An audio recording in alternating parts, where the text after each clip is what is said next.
కృష్ణం వందే జగద్గురుం. ఓం నమో భగవతే వాసుదేవాయ.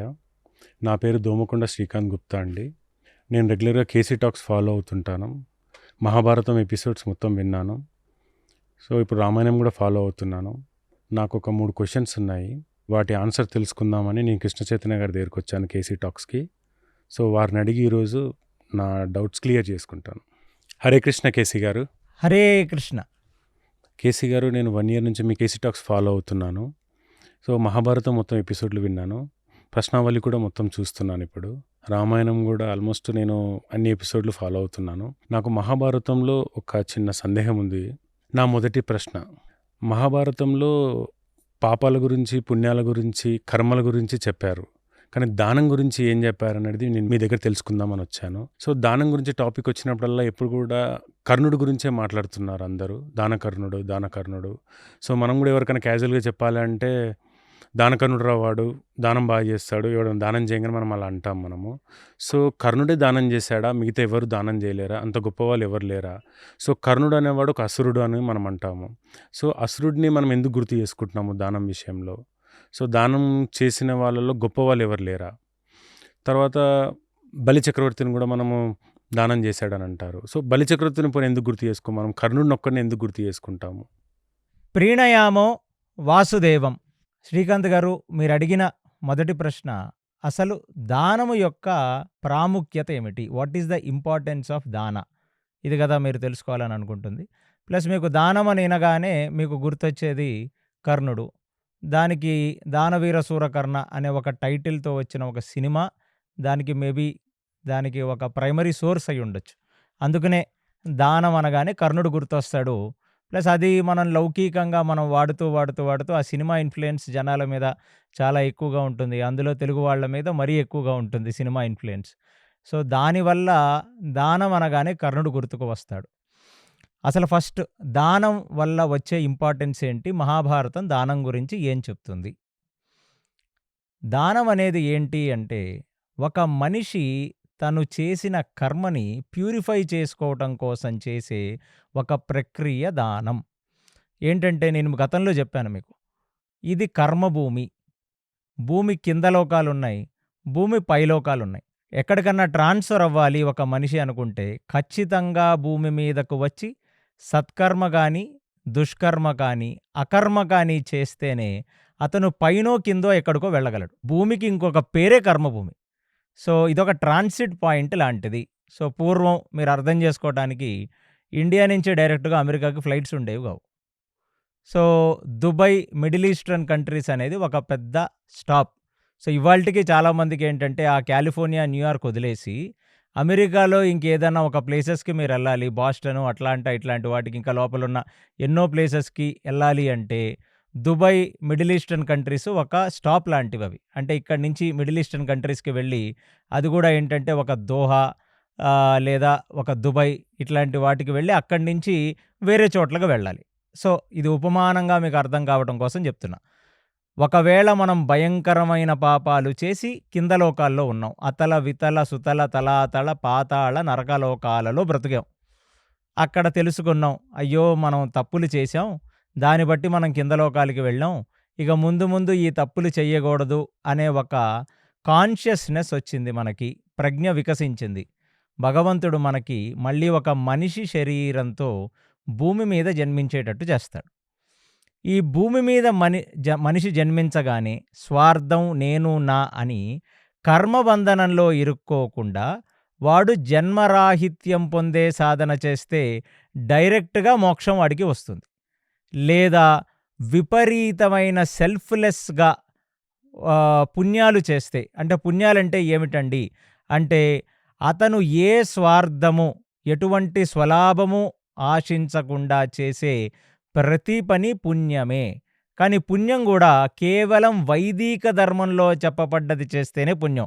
మీ మనసుకు ఏది పడితే అది తలిస్తే అది పుణ్యం కాదు. ఇది శాస్త్రం ప్రమాణంతే కార్యాకార్య వ్యవస్థితౌ జ్ఞాత్వా శాస్త్ర విధానోక్తం కర్మకర్తుమిహర్హసి అని భగవద్గీత 15వ అధ్యాయంలో చెప్పాడు శ్రీకృష్ణ పరమాత్మ. ఏమనంటే, శాస్త్రంలో ఏది చెయ్యమని ఉందో అది మాత్రమే చేస్తే అది ఒక మంచి కర్మ అవుతుంది తప్ప, నీకు నచ్చింది చేస్తే అది ఒక పుణ్యకర్మ కింద కౌంట్ చెయ్యబడదు. సో, ఎవరో ఒక పేదవాడొచ్చాడు. వాడికి మీరొక దానం చేశారు. ఆ దానం డబ్బుతో ఆ పేదవాడు ఏ టెర్రరిస్ట్ యాక్టివిటీలోనో ఉపయోగపడ్డాడనుకుందాం. లేదా చాలామందికి దుఃఖం కలిగించే ఒక పనే చేశాడని అనుకుందాం. లేదా ఇంకేదో ఆ దానం వల్ల ఒక సృష్టి వినాశనం జరిగిందని అనుకుందాం. ఖచ్చితంగా అది మీ ఖాతాలోకొస్తుంది గదా! మీరంటూ ఆ డబ్బు ఇవ్వటం వల్లే గదా ఇంత పెద్ద ఇదేదన్నా జరిగింది. అలాగా మనమేంటంటే శాస్త్ర విహీన కర్మలు చెయ్యకుండా శాస్త్రంలో చెప్పిన ప్రిస్క్రైబ్డ్ కర్మలను మాత్రమే నిస్వార్థంగా స్వలాభము లేకుండా చేస్తే ఖచ్చితంగా మీరు పుణ్యం చేసిన వాళ్ళవుతారు. అలా పుణ్యం చాలా ఎక్కువైనప్పుడు అంటే మీ బ్యాంక్ బ్యాలెన్స్ తరగనంత బ్యాంక్ బ్యాలెన్స్ మీకయినప్పుడు అప్పుడు మిమ్మల్ని స్వర్గలోకానికి ప్రమోట్ చేస్తారు. ఆ స్వర్గలోకానికి వెళ్ళి స్వర్గలోకంలో మీ బ్యాంక్ బ్యాలెన్స్ ఎంత పుణ్యం ఉందో అన్ని సంవత్సరములు అక్కడ భోగం చేసి మళ్ళీ ఈ భోగం వల్ల ఏమీ రాదు. అంటే ఇక్కడ ఈ శరీరం ఏమిటి అంటే ఇది బాగా క్షీణించే శరీరం. అంటే దీనికి మళ్ళీ ఒక ఉపమానం చెప్తాను మీకు. సో, వయసులో ఉన్నప్పుడు ఏది కావాలంటే అది తిని ఎక్కడ పడితే అక్కడికి వెళ్ళొచ్చు. వయసు పైబడే కొద్దీ మీరు ఏది పడితే అది చెయ్యలేరు. ఎక్కడికి పడితే అక్కడికి వెళ్ళలేరు. ఎలాంటి పదార్థాన్ని పడితే అలాంటి పదార్థాన్ని తినలేరు. ఎందుకంటే మనకు ఉండేది మాంసపు శరీరం. శరీరం అంటే ఏమిటి?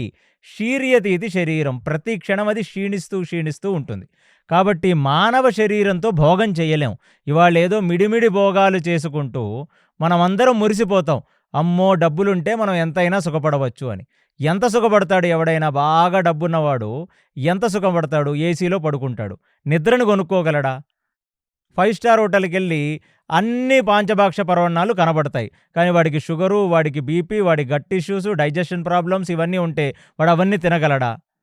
ఇక స్త్రీ వ్యామోహం ఉన్నవాడు ఆ సుఖం అనేది ఒక క్షణికం. అది డబ్బున్నవాడికి గావచ్చు, డబ్బు లేనివాడికి గావచ్చు. మరి ఏమిటిక్కడ భోగం? అసలా మాటికొస్తే ఈ మనిషి శరీరంలో భోగం చెయ్యటం కుదరదు అనేది ప్రతి ముని, ప్రతి ఋషి, ప్రతి తపస్వి, ప్రతి రాజు యొక్క హృదయం. ఇక్కడ వచ్చిన పెద్ద పెద్ద ఋషులు, పెద్ద పెద్ద మహాపురుషులు చెప్పిందేంటంటే మనిషి శరీరంతో భోగం అనేది కుదరదు. ఆ భోగం చెయ్యాలి అంటే నిస్వార్థమైన వైదిక కర్మలను చెయ్యి. దానివల్ల పుణ్యం మూటగట్టుకుంటావు. ఆ పుణ్యం అనేది నీకు ఎక్కువైన తర్వాత ఇక్కడ దేహత్యాగం చేస్తే నిన్ను స్వర్గలోకానికి తీసుకువెళతారు. అప్పుడు ఈ పంచభూతాకృతమైన శరీరం ఉండదు. అక్కడ ఒక రకమైన శరీరం ఉంటుంది. ఆ శరీరం ఎలా ఉంటుందంట? నిత్యం ఎప్పుడూ 30 ఏళ్ల లోపల శరీరమే అది. అప్పుడెప్పుడు వృద్ధాప్యంలోకి వెళ్ళదది. ఒక మనిషి 30 ఏళ్లకు మించి 3 పదులకు మించి ఆయన యొక్క శరీరము ఆయుర్దాయము పెరగదు. ఎప్పుడు ఆ 30 ఏళ్ల శరీరంతోనే ఉంటూ ఆ శరీరం ఎప్పటికీ క్షీణించదు. ఇక్కడ భోజనం అనేది ఒకటి ఉందనుకుందాం. మీకు బాగా ఆకలైంది. మీ నాలికకి రుచికరమయ్యే భోజనం పెట్టాను. మీ కడుపు నిండిది. దాని తర్వాత మీకు బాగా ఇష్టమైన పదార్థం నేనేమంటానంటే ఇంకొంచెం తినండి అంటాను. అప్పుడు మీరేమంటారు? లేదు సరిపోయిందంటాను.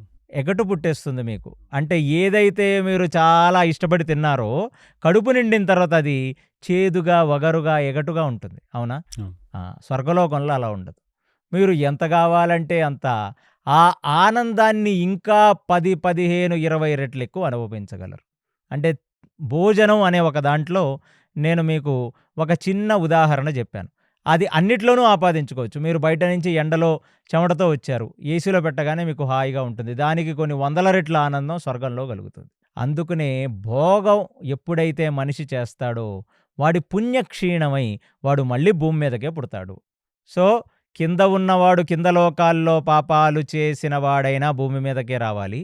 పైలోకాలలో పుణ్యం చేసి వాడు పుణ్యం తరిగిన తర్వాత అయినా భూమి మీదకే రావాలి. మళ్ళీ ఇక్కడి నుంచే పాపమో పుణ్యమో మూటగట్టుకోవాలి. లేదా మోక్షం పొందాలన్నా ఇక్కడి నుంచే పొందాలి. ఇది ఒక ప్రత్యేకమైన పాయింట్. రెండో పాయింట్ ఏంటంటే మరి పైలోకాల వాళ్ళందరూ భూమి మీద పుట్టే ఇక్కడి నుంచి మోక్షం పొందుతారా అంటే వాళ్ళు తారతమ్యాన్ని బట్టి ఇప్పుడు ఇంద్రుడు, చంద్రుడు, సూర్యుడు లాంటి వాళ్ళు, బ్రహ్మ, బృహస్పతులు లాంటి వాళ్ళు భూలోకంలో పుట్టరు. ఎందుకంటే వాళ్ళు నిత్యం భోగంలో మునిగి ఉండరు. వాళ్ళు ఖచ్చితంగా జ్ఞానవంతులు కాబట్టి వాళ్ళు ఆ లోకాలలో కూడా యోగం చేసి వాళ్ళు అక్కడి నుంచి పైలోకాలకి వెళ్ళిపోతారు. బుహర్లోకం, స్వర్గలోకం, మహాలోకం, జనలోకం, తపోలోకం, సత్యలోకం. సత్యలోకం పైన ఈ బ్రహ్మాండం పైన ఉండే ఆ వరజా నదిని క్రాస్ చేస్తే వైకుంఠం, అనంత వైకుంఠ లోకాలు అక్కడికి వెళతారు. సారూప్యంగా భగవంతుణ్ణి ప్రార్థిస్తే వైకుంఠానికి వెళతారు. నిరాకారంగా ఉండే భగవంతుణ్ణి ప్రార్థిస్తే వాళ్ళు బ్రహ్మజ్యోతిలో విలీనమవుతారు. దాన్నే కైవల్య మోక్షం అంటారు శంకర సంప్రదాయం వాళ్ళు. వైష్ణవులందరూ అనేదేంటంటే మాకు భగవంతుణ్ణి సారూప్యంగా సేవ చేసుకోవటం ఇష్టం కాబట్టి మేము బ్రహ్మజ్యోతిలో విలీనమై మా యొక్క అస్తిత్వాన్ని కోల్పోము. మేము అనంత వైకుంఠాలకు వెళ్ళి మాకు నచ్చిన రాముణ్ణి, మాకు నచ్చిన నరసింహస్వామిని, మాకు నచ్చిన హయగ్రీవుణ్ణి, మాకు నచ్చిన కృష్ణుణ్ణి అక్కడ సేవ చేసుకుంటూ సేవానందం పొందుతాం. నిత్య ఆనంద స్థితి. ఎందుకంటే అక్కడికి వెళితే వచ్చేది సచ్చిదానంద శరీరం. స్వర్గలోకంలో వచ్చేది భోగ శరీరం, భూలోకంలో వచ్చేది దుఃఖ శరీరం. కింద లోకాల్లో కేవలం దుఃఖం మాత్రమే, వాళ్ళకు సుఖానుభూతే ఉండదు.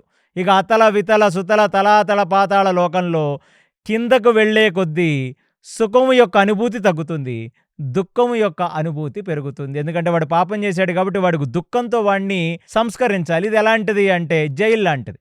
ఒకడు లూటీ కూనీకోరు, ఏం చేస్తాం, వాడిని తీసుకెళ్ళి యావజ్జీవ కారాగార శిక్ష వేసి 14 సంవత్సరాలు రాళ్ళు అవి కొట్టించి వాడి చేత భోజనము అది వండించి 14 సంవత్సరాలు వాడికి కఠిన శిక్ష ఇచ్చి మళ్ళీ బయటకు వచ్చి ఇంకొకడిని లూటీ కూనీ చెయ్యకుండా ఉండేటట్టుగా సంస్కరించే ప్లేస్ ఇవాళ మోడ్రన్ కారాగృహం, జైల్.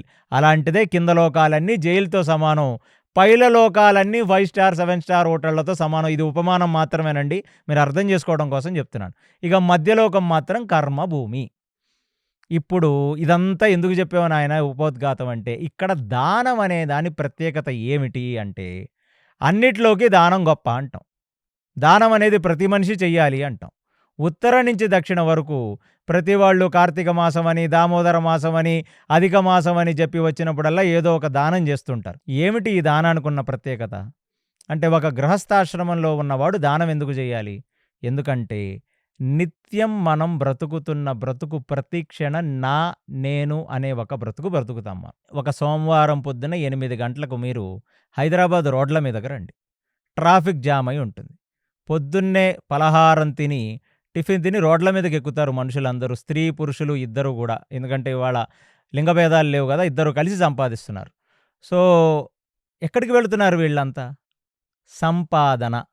ఆటో ఎక్కగానే మీటర్ స్టార్ట్ అయినట్టు మన జీవితాల్లో సోమవారం పొద్దున్న 9 గంటల నుంచి శుక్రవారం సాయంత్రం 6-7 గంటల వరకు కార్పొరేట్ ఉద్యోగులకు, ఇక ఉద్యోగస్తులకైతే శనివారం ఆదివారం కూడా మీటర్ ఆన్లోనే ఉంటుంది.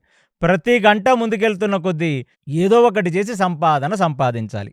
ఇది మెయిన్ ఉద్దేశం. ఏమిటి? సంపాదన. దానికోసమేగా ఒక జీవి పరిగెడుతుంది. ఎవడి కోసం ఆ సంపాదన? నా వాళ్ళు. సో పాశ్చాత్య దేశాల్లో ఈ స్వార్థం మరీ ఎక్కువ. ఎందుకంటే కుటుంబ వ్యవస్థ లేదు కదా, వాడు తండ్రిని చూసుకోక్కర్లా, తల్లిని చూసుకోక్కర్లా, భార్యని చాలామంది పెళ్ళిళ్ళే చాలా లేటుగా చేసుకుంటారు. 1 పెళ్ళి, 2 పెళ్ళి, 3 పెళ్ళి, దాని తర్వాత పిల్లలు. అక్కడ అసలు ఆ ధర్మము, ఆ గృహస్థాశ్రమ ధర్మమే లేదు అక్కడ. అందుకనే మీరు వెస్ట్రన్ కంట్రీస్లో ఎప్పుడన్నా పనిచేస్తే అసలు నాకు ఆ అమెరికా కానీ యూరోప్లో కానీ నేను చూచిన జీవితం కంటే స్వార్థపూరితమైన జీవితం ఇంకొకటి ఉండదు. ఎందుకంటే ఒక వ్యక్తి 10 మంది కోసం సంపాదించడం, లేదా 5 కోసం సంపాదించడం, 3 కోసం సంపాదించడం, 2 కోసం సంపాదించడం కూడా మనకు కరెక్ట్గా కనపడదు. ఎక్కడో ఒక కుటుంబాల్లో 2 కోసం సంపాదిస్తాడు. ఒక తెల్లవాడు ఒక ఏ ఉద్యోగము చెయ్యని ఒక ఆడ మనిషిని పెళ్లి చేసుకొని దానికి తిండి పెట్టడమే అదో పెద్ద దానంగా ఫీల్ అయ్యే ప్రపంచాలు అవన్నీ. అందుకనే అవన్నీ కూడా భోగభూములు, పరమ స్వార్థపూరితమైన మనుషులు బ్రతికే స్వార్థభూములు. భారతదేశంలో ఖచ్చితంగా ఒక వ్యక్తి వాడి కోసమే సంపాదించడు. ఇంకా దౌర్భాగ్యపు పరిస్థితి 2026 నాటికి కూడా రాలా. మరి జెన్జీలు వచ్చిన తర్వాత అలాంటి ఏదన్నా ఒక రోజు వస్తుందేమో నాకు తెలియదు. ఇవాళకి ఇప్పుడు మీరున్నారు, మీరు ఒక బిజినెస్ మ్యాన్. ఎవరి కోసం అండి సంపాదిస్తున్నారంటే మీకోసం ప్లస్ మీ భార్య కోసం ప్లస్ మీ పిల్లల కోసం ప్లస్ వృద్ధులైన మీ తల్లిదండ్రుల కోసం ప్లస్ ఇంకెవరన్నా మీ తమ్ముళ్ళు వాళ్ళు వీళ్ళు ఏమన్నా బాగాలేకపోతే వాళ్లకు కూడా.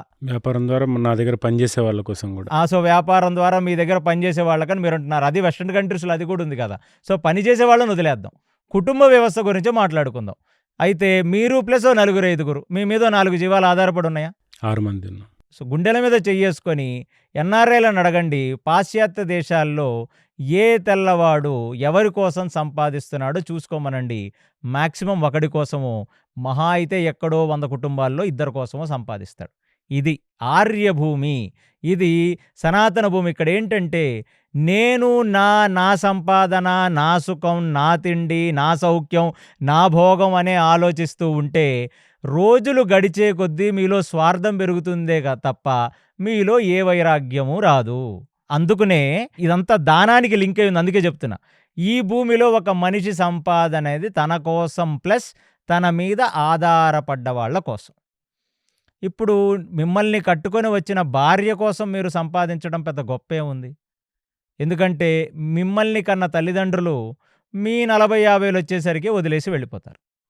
మీరు కన్న పిల్లలు ఓ 20, 25 వచ్చిన తర్వాత వాళ్ళ జీవితాలు ఎత్తుకుంటూ వాళ్ళు వెళ్ళిపోతారు. మిమ్మల్నే నమ్ముకొని వచ్చింది కదా ఒక పిచ్చిది పాపం. ఏ ఇంట్లోనో పుట్టి మిమ్మల్ని నమ్ముకొని ఇక్కడికొచ్చి మీ వంశాన్ని, మీ ఇంటి పేరుని ముందుకు తీసుకెళ్ళడానికి వచ్చింది కదా! మరి ఆమెను చూసుకోవడం మీ ధర్మం కదా! బాధ్యత, ధర్మం కదా! అందుకు భార్య గురించి. మరి తద్వారా ఇద్దరు పిల్లల్ని కంది కదా! మరి వాళ్ళని ప్రయోజకుల్ని చెయ్యాలి కదా! వాళ్ళని దేశం మీదకి అచ్చోసిన ఆంబోతుల్లాగా వదిలేసే సంస్కృతి కాదు కదా మనది. కాబట్టి గృహస్థ జీవనం సనాతన ధర్మంలో భారతదేశంలో పుట్టినవాడు తన కోసం కాకుండా తన వాళ్ళ కోసం బ్రతకటంలోనే ఒక ధర్మం ఉంది. అంటే ఇక్కడ జీవన విధానంలోనే ఒక ధర్మం అనే ఒక సాఫ్ట్‌వేర్ ఇమర్చబడి ఉంది. కానీ అది దానం కాదు. నిన్ను నమ్ముకొనొచ్చిన నీ భార్య, నీ ద్వారా పుట్టిన నీ ఇద్దరు పిల్లల కోసం చెయ్యటం నీ ధర్మం. అది దానం కాదది. సో, ఒక సామెత ఉంది. ఎవరో చెప్తారు, కట్టుకున్న భార్యకి తిండి పెట్టి అదే దానంలా ఫీల్ అయ్యేవాడండి వాడంటారు. అంటే ఎంత స్వార్థపరుడో వాడు అని అర్థం ఆ మాటంటే. మరి వారానికి 5, 6 రోజులు, 4 వారాలు ప్రతిరోజు ప్రతిరోజు నా వాళ్ళు అనే బ్రతుకుతూ ఉంటే మరి స్వార్థం పెరగదు నీకు? అంటే ఇప్పుడు జిమ్‌కెళ్ళావు. ప్రతిరోజు ఎక్సర్సైజ్ అది చేస్తే పైలవాన్‌లాగా బాడీ పెరుగుతుందిగా. అంతే కదా! సో, సిగరెట్‌కి అలవాటు పడితే ఏమవుతది? సిగరెట్ వదలటం కష్టమవుతది కదా! రోజు రాత్రెళ్లి పేకాట ఆడితే ఏమవుతది? జూదం అలవాటవుతది కదా! మందుకు అలవాటైతే ఏమవుతది? మందు లేకుండా నువ్వు బ్రతకలేని రోజొస్తది కదా! ఇక భార్యని కాకుండా పరస్త్రీని కామదృష్టితో చూడటం ఒక్కసారి మొదలు పెడితే దానికి ఎండే ఉండదు. ఒకసారి వైరస్‌లాగా ఇవి సోకితే వ్యసనాలు అవి వదలవు మనల్ని. వదులుచుకోవడానికి చాలా కష్టపడాలి. అందుకనే ఇలాంటి వ్యసనాల నుంచి దూరంగా ఉంటాం. అందుకనే కదా బాటిల్ మీద కూడా రాసుంటది కదా, లిక్కర్ రూయిన్స్ యువర్ ఫ్యామిలీ అని. ఈ పాయింట్ మీరందరూ గుర్తుంచుకోండి. నేను నా వాళ్ళ కోసం బ్రతకటం గాని మనకి అలవాటైతే అది ఒక వ్యసనంలాగా మనల్ని వెంటాడి, దానికి మా గురువుగారు ఒక మాట అనేవాళ్ళు, నాకు బాగా నచ్చిన మాట. ధృతరాష్ట్ర సిండ్రోమ్ అని ఒక వ్యాధి వస్తుంది మనకి. ధృతరాష్ట్రుడికున్నది ఈ వ్యాధే. ఏంటంటే నేను నా వాళ్ళంతే. నా తమ్ముడు కొడుకులు ఎలా పోయినా పర్వాలేదు. దాన్ని ధృతరాష్ట్ర సిండ్రోమ్ అంటాం. అదొక వ్యాధి. అలాగ మనలో కూడా మన కొడుకు పట్ల విపరీతమైన వ్యామోహం, మన కూతురు పట్ల విపరీతమైన వ్యామోహం. అంటే ఇంక ఎవడూ పిల్లల్ని కనలేదు, ఇక నాకు పుట్టిన వాళ్లే పిల్లలని, ఇక నా కుటుంబం, నా ఇల్లు, నా పిల్లలు, దీనిలో పడిపోయి ఒక మనిషి ఆ చాప నీళ్ళల్లోంచి తీస్తే ఎలా కొట్టుకుంటుందో అలా కొట్టుమిట్టులాడతాడు. కాబట్టి సనాతన ధర్మం ఏం చెప్పిందంటే అన్నిటిలోకి దానం అనేది ఒక మనిషిని అంతర్గతంగా, బహిర్గతంగా శుద్ధి చేస్తుంది అని చెప్పింది. ఏమిటండి శుద్ధి? ఎలాంటి శుద్ధి? ఎలాంటి దీనివల్ల ప్యూరిఫికేషన్ జరుగుద్ది? పొద్దున్నే లెగిసి వేడినీళ్ళు తాగమంటారు. పొద్దున్నే లెగిసి హర్బల్ కషాయాలు తాగమంటారు. దానివల్ల ఏమవుతుంది అంటే డీటాక్స్ అవుతుంది అని చెప్తారు. Body detox. మరి కర్మ అనేది మనం దేంతో చేస్తాం? కర్మేంద్రియములు, ఇంద్రియములతోనేగా కర్మ చేసేది. జ్ఞానేంద్రియములు, కర్మేంద్రియములకు జ్ఞానేంద్రియములు తోడైతేనే కర్మ అనేది జరుగుతుంది. అంటే ఫస్ట్ బిజినెస్ చేయాలన్న ఆలోచన మైండ్లో వస్తుంది. దాని తర్వాత దాన్ని ఇంప్లిమెంట్ చేయడానికి మీ చేతులు, మీ కాళ్ళు అన్నీ పనిచేస్తాయి కదా, ఇంద్రియాలన్నీ పనిచేస్తాయి కదా. కాబట్టి పుణ్యకర్మ చేస్తే అది కూడా శరీరంలో భాగం అవుతుంది. దుష్కర్మ చేస్తే అది పాపం కింద మారి మీ రక్తము, మీ మాంసము, మీ మేడ్జ ఇట్లాంటి ధాతువులను పట్టుకొని ఉంటుంది. అందుకనే గంగా స్నానం చేస్తే మనం చేసిన పాపము శరీరాన్ని వదిలి ఎంతసేపు గంగలో ఉంటామో అంతసేపు పక్కన ఉన్న చెట్టు మీద ఉండి మళ్ళీ బయటికి రాగానే మన శరీరంలోకి వస్తుందంట. అందుకనే గంగా స్నానం అనేది అంత పవిత్రం. ఈ భూమి మీద గంగా స్నానానికి మించినది ఏదీ లేదు. ఎంతో కొంత పాపం జరుగుతుంది తప్ప ఉన్న పాపం అంతా ఏమీ జరగదు అక్కడ. ఈ మధ్య ఇది ఒక ఫ్యాషన్ అయిపోయింది. తీర్థ స్నానాలు చేయటం, పుణ్యనదుల్లో మునగటం లాంటివి చేస్తే పాపం తగ్గుతుంది అన్న ఒక భ్రమ. దానివల్ల ఎంతో కొంత పాపమే తగ్గుతుంది తప్ప మనసు సంస్కరించుకోలేనంత వరకు ఏ పాపము తగ్గదు. తపము వల్ల పాపం తగ్గుతుంది. ఏ ఇంద్రియములతో అయితే నువ్వు భోగం చేశావో, ఏ ఇంద్రియములతో అయితే నువ్వు పాపం చేశావో, ఆ ఇంద్రియములను తృప్తి పెట్టకుండా ఆ ఇంద్రియములను పనిష్ చేస్తే, ఆ ఇంద్రియములకు దుఃఖాన్ని కలిగించి తపస్సు చేస్తే చేసిన పాపం తరుగుతుంది. ఇది చాలా పెద్ద పాయింట్. సనాతన ధర్మంలో ఇది చాలా మూలం. ఎందుకంటే కంటితో చూసి పాపం చేస్తాం. ఒక స్త్రీని గాని, మనకు కాని సొమ్ముని గాని, దేని మీదన్నా ఆశ కలగాలంటే కళ్ళు. ఆ కళ్ళతో చూసిన దాన్ని చేత్తో ఇంప్లిమెంట్ చేస్తాం. అంతే కదా. దానితో వచ్చే సుఖాన్ని చర్మంతో అనుభవిస్తాం. అందుకనే తపస్సు అనేది ప్రతి వ్యక్తి సనాతన ధర్మంలో చేసేవాడు. ప్లస్ కర్మ అనేది ఈ సనాతన ధర్మంలో ఇంకొక పాయింట్ ఏంటంటే కర్మానుబంధీని మనుష్యలోకే అనేది ఒక సన్యాసి దగ్గర నుంచి చెట్టు కింద చుట్ట తాగేవాడి వరకు ప్రతివాడికి ఈ క్లారిటీ ఉంది. అందుకనే గుండెల మీద చేసుకొని చెప్పరా నువ్వు పాపం చేయలేదు అని అడుగుతారు. సూర్యుడు సాక్షిగా చెప్పరా నువ్వు చేయలేదు అని అడుగుతారు. అది ఈ నేల మీద బ్రిటిష్ వాడు రానంత వరకు మనలో ఆ ప్రజ్ఞ ఉంది. సో ఇప్పుడు దానం. మనం వారానికి 5 రోజుల నుంచి 6 రోజులు పరిగెత్తాం. నా పిల్లలు, నా భార్య గురించి మనం కష్టపడ్డాం. తద్వారా మనం ధనం సంపాదించాం. మరి అది నీ పిల్లలకి, నీ వాళ్ళ కోసము ఖర్చు పెడితే నీ కర్మలో ఒక భాగం కూడా భార్య తీసుకోదు. అదే వాల్మీకిని అడిగారు, మరి నేను తీసుకొచ్చి మిమ్మల్ని రెక్క కష్టం చేసి పోషిస్తున్నాను కదా, నా పాపంలో మీరేమన్నా భాగం తీసుకుంటారా అని వాల్మీకి అడిగితే ఏమని చెప్పింది భార్య? ఒక్కనాటికి తీసుకోనని చెప్పింది. పిల్లల్ని వాళ్ళెందుకు తీసుకుంటారు పాపం? నీ ధర్మం. నువ్వు ధర్మంగా బ్రతికి తీసుకొచ్చి మమ్మల్ని పోషించడం నీ ధర్మం. కాబట్టి ఈ స్వార్థం, నేను నా అనేది మనల్ని అంటకుండా వచ్చిన ధనంలోంచి కొంత ధనాన్ని నిస్వార్థంగా ఎవరికైనా అవసరంలో ఉన్న వాళ్లకు దానం చెయ్యటం వల్ల ఫస్ట్ ఎడిక్షన్ అనేది తగ్గిపోతుంది. మనకి నేను నా అనే ఒక భావన నాకు తగ్గిపోతుంది. ఎందుకంటే నువ్వు చేసిన కర్మలో ఒక వంతుని నువ్వు పరులకు దానం చేస్తున్నావు. వాళ్ళకి నీకే సంబంధం లేదు. నీకు దేహ సంబంధం లేదు, నీకు రక్త సంబంధం లేదు. పాపం వాడు కష్టంలో ఉన్నాడు. ఆ కష్టాన్ని చూచి వాడు కష్టం దూరం అయ్యేటట్టుగా నీ కర్మలోని ఒక భాగాన్ని నువ్వు వాడికిస్తున్నావు. అంటే నీ కర్మని పంచుతున్నావు.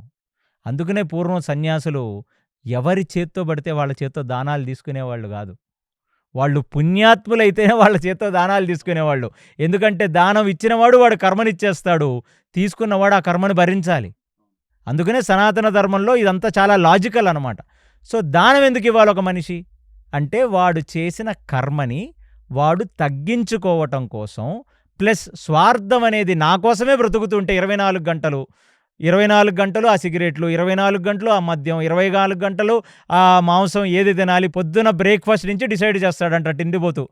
బ్రేక్ఫాస్ట్కి ఏం తినాలి, లంచ్లో ఏం తినాలి, సాయంత్రం స్నాక్స్ ఏం తినాలి, తర్వాత డిన్నర్ ఏం తినాలి. ఇదే ఒక ఆలోచన. ఇది తిండి కూడా ఒక వ్యసనమే. అవసరానికి తినాలి తప్ప నిన్నటి నుంచే ప్లాన్ వేస్తూ ఉంటాడు రేపేం తినాలో. అదొక వ్యసనం, ఎవరు మాట్లాడుకోరు దాని గురించి. సో ఇలా మనం వ్యసన పరుల్లాగా తయారయ్యి మనలో నేను అనే స్వార్థం పెరుగుతుంది. కాబట్టి దానం చెయ్యటం వల్ల మన స్వార్థం తగ్గుతుంది. దానం చెయ్యటం వల్ల మన కర్మ ఒకళ్ళకు వెళుతుంది. ఆ దానం అనేది ఎవరికి చెయ్యాలి? అవసరంలో ఉన్నవాడికి పాత్రత చూసి. ఎవడికి పడితే వాడికి దానం చేయొద్దు. వాడికి పాత్రత ఉందా లేదా, అర్హత ఉందా లేదా చూసి వాడికి దానం చేయటం వల్ల మీ కర్మలో ఒక భాగం వాడికి వెళుతుంది. మీలో స్వార్థం తగ్గుతుంది. దీనివల్ల మీకు ప్యూరిఫికేషన్ జరుగుతుంది. అయితే భీష్ముడు చాలా పెద్ద ఉపోద్ఘాతం చెప్తాడు. ఎవరికి దానం చేయాలి, ఎంత దానం చేయాలి, ఎలా దానం చేయాలి, ఎవరెవరికి దానాలు ఇస్తూనే ఉండాలి ఒక రాజు, ఒక రాష్ట్రం, ఒక దేశం సుభిక్షగా ఉండటం కోసం అని చెప్పి ఒక ఉపోద్ఘాతమే ఇస్తాడు ఆయన. ఇక విదురుడైతే విదురునీతిలో దానం గురించి మాట్లాడతాడు. యక్ష ప్రశ్నల్లో దానం గురించి వస్తుంది. మహాభారతం స్టార్టింగ్ నుంచి ఎండ్ వరకు అన్ని చోట్ల కూడా దానం అనే దాన్ని చాలా ఎలాబొరేట్‌గా చెప్పారు. సో, దానం ఎందుకు ఇంపార్టెంటో మీకు ఇప్పుడు అర్థమైందా? మీరు కన్విన్స్ అయ్యారా? ఈ దానం అనేది ఒక గంగా స్నానంతో సమానం అనేది మీకు అర్థమైందా? అర్థమైంది. మళ్ళీ ప్రేక్షకులారా, అపాత్రత దానం ఎన్నడూ చెయ్యవద్దు. ఇప్పుడు దానంలో అంటే కేసీ గారు పుణ్యం వస్తుందని అంటారు కదా దానం చేస్తేనే. సో, ధనం లాంటిది సహాయం చేస్తేనే మనకు పుణ్యం వచ్చుద్దా? లేకపోతే మాట సహాయం అంటారు కొందరు. దానాల్లో చాలా దానాలున్నాయి. అది ధనం మాత్రమే కాదండి. ఇప్పుడు ఉన్న కాలమాన పరిస్థితుల్లో మనీ ఈజ్ ద మీడియం. ఇప్పుడు ధనం అనేది అన్నిటికీ మూలమయ్యింది కాబట్టి అవును. వైద్యానికి ధనమే కావాలి, అవును. విద్యకు ధనమే కావాలి, జీవితానికి ధనమే కావాలి, ఏదన్నా ధాన్యం కొనుక్కోవాలన్నా ధనమే కావాలి. కాబట్టి ధనం దగ్గరకు వచ్చింది. కానీ పూర్వం దానం అనేది ధన రూపంలో కాదు, వస్తు వాహన ద్రవ్యము భవతి భిక్షాందేహి అని బయటకు వచ్చేవాళ్ళు. పూర్వం మీరు అందరూ అర్థం చేసుకోవాలి. మన సనాతన ధర్మంలో నా చిన్నప్పుడు కూడా చూశానండి నేను. ప్రతిరోజు ఇంట్లో ఒక 3-4 పిడికెళ్ళ బియ్యాన్ని కానీ పప్పుని కానీ పక్కన పెట్టి అప్పుడు వంట వండుకునేవాళ్ళు. అవును. ఎవరన్నా ఇంటి ముందుకు వస్తాడేమో భవతి భిక్షాందేహి అని వాడికి దానం ఇవ్వాలి అని. మా ఇంట్లో మా నానమ్మ చేసేది. ఇది చేసేది కదా. ఎందుకు చేసేది? ఎందుకంటే ఎప్పుడు మన కోసమే బ్రతుకుతూ ఉంటే స్వార్థం ఒక వ్యసనంలాగా మనల్ని అంటుకోదు. పూర్వం వాళ్ళ జీవన విధానంలోనే ఒక సాత్వికత ఉంది, ఒక ప్యూరిఫికేటరీ ప్రాసెస్ ఉంది. ఇవాళ స్వార్థం పెట్టిరిగిపోయిందండి సమాజంలో. వాళ్ళకి అర్థం కావట్లా, ఇది వాళ్ళనే ముంచేస్తుంది. ధృతరాష్ట్రుడు ఎలా అయితే అన్నీ కోల్పోయి 100 మంది కొడుకుల్ని ఒంటరిగా ఉండిపోయాడో అలా పీడిస్తుంది సమాజం. ఇవాళ ఉన్నదంతా ధృతరాష్ట్ర సిండ్రమ్. ఎందుకంటే సమాజంలో నువ్వు పోయిన తర్వాత నీ అంత్యేష్టి జరిపి 13 రోజుల తర్వాత నీ పెద్ద కర్మ చేసిన తర్వాత ఏ అమావాస్యకి నీకు తర్పణం పెట్టనివాడు, ఒక్కనాటికి గయకెళ్ళి నీకు పిండం పెట్టనివాడు, ఒక్కనాటికి నీ పేరు మీద అన్న సంతర్పణ చెయ్యనివాడు, అసలు నువ్వు బ్రతికుండగానే నిన్ను చూసుకుంటాడో లేదో తెలియని ఒక అయోగ్యుడైన కొడుకు, వాడి కొడుకు బ్రతకటానికి కూడా ప్రజలు సొమ్ము మూట కట్టి వాళ్ళ ఆస్తుల్ని పెంచుకుంటున్నారు. ఇంత విశేషంగా ఆస్తుల్ని మూట కట్టుకోవటం అనేది గడిచిన 20-30 సంవత్సరాలుగా చూస్తున్నాం. కానీ అంతకుముందు ఎవరూ ఇలా బ్రతకలేదు. ఎందుకంటే తల్లిదండ్రుల పాపం పిల్లలకు వస్తుందనేది ఖచ్చితంగా ఈ సనాతన ధర్మం నేలలో మనిషి నమ్మాడు. అందుకనే నేను నా కొడుక్కి ఆస్తి ఇచ్చినా ఇవ్వకపోయినా వాడికి విశేషమైన పుణ్యం ఇవ్వాలని అనుకొని పుణ్యకర్మలను మాత్రమే చేసేవాళ్ళండి పూర్వం. మీరు ఇప్పుడు చెప్పినట్టు తల్లిదండ్రుల పాపము పిల్లలకు వస్తుందని అంటారు కదా. మా అమ్మ నాకు వారంలో ఒకసారి నా మాట చెప్తుంది. తల్లిదండ్రుల పాపం పిల్లల తగులుద్ది అని. అంటే ఏదైనా మంచి చేసినా చెడు చేసినా మేము ఏదైనా అగ్రెసివ్గా మాట్లాడినా ఏదైనా అన్నా కానీ మా మదర్ మాకు ఎప్పుడూ ఆ మాట చెప్తూ ఉంటుంది. ఒక నెలలో ఒకసారి అన్నా 2 times అయినా చెప్తూ ఉంటుంది. అందుకనే తల్లిదండ్రులు పిల్లలకి ఇవ్వాల్సింది పుణ్యము, జ్ఞానము, మంచి సంస్కారము తప్ప కోట్ల ఆస్తి కాదు. ఎందుకంటే నువ్వు ఇచ్చిన కోట్ల ఆస్తి వాడు ఎలాగో దుర్వినియోగపరుస్తాడు. తేనె తీగలు కూడా తేనె పెడతాయి, దారిన పోయిన బాటసారి దాన్ని కాల్చుకొని వాటిని తీసుకెళ్ళిపోతాడు. అలాగే ఎన్నో శతకాలు ఉన్నాయి తెలుగులో. సుమతి శతకాలు, భర్తృహరి శతకాలు, ఇలాంటి చాలా శతకాల్లో దీని గురించి మాట్లాడారు. కానీ భారతదేశంలో ఒక భోజనం వండిన తర్వాత కూడా ఎవరికైనా భోజనం పెట్టి మనం తినాలి. సో దానం మళ్ళీ ఇక్కడ ఏంటంటే ఏదో క్రైస్తవుల్లాగా దశమ భాగాలు అడగట్లేదు ఇక్కడ ఎవరు కూడా. సో అక్కడ డబ్బు అడుగుతున్నారు. ఇక్కడ నేను అనేది ఏంటంటే విద్యాదానం. నీకే స్కూల్ ఉంటే 10 మందికి విద్య ఫ్రీగా ఇస్తే అదే నీ వంతు దానం. లేదా నీకే ఒక ప్రొవిజనల్ షాప్ ఉంటే అవసరం ఉన్న వాళ్ళకి ద్రవ్యదానం, ఒక ఉప్పు, పప్పు, చింతపండు, నూనె ఇలాంటివి ఇస్తే దానం. ఏదైనా ఒక దానం అండి. అది నీకు రక్త సంబంధం లేనివాడు, వాడు అవసరంలో ఉన్నవాడు, యోగ్యత కలిగిన వాడికి నిస్వార్థంగా, అంటే ఎటువంటి ఆశించకుండా, అంటే పెద్ద పెద్ద బ్యానర్లు కట్టి పెద్ద పెద్ద పోస్టర్లు వేసి గుళ్లకు ఫ్యాన్లు దానమిచ్చి శ్రీ శ్రీ శ్రీ రామిశెట్టి గారి జ్ఞాపకార్థం అని చెప్పి రాసుకునే ఒక దౌర్భాగ్య పరిస్థితుల్లో భారతదేశం పడిపోయింది. ఇలాంటిది రాజులు కూడా మీరు ఎప్పుడన్నా వెళ్ళండి, పెద్ద పెద్ద గుళ్ళు కట్టించి ఏ రాజు కూడా శిలాశాసనం మీద తన పేరు రాసుకోడు.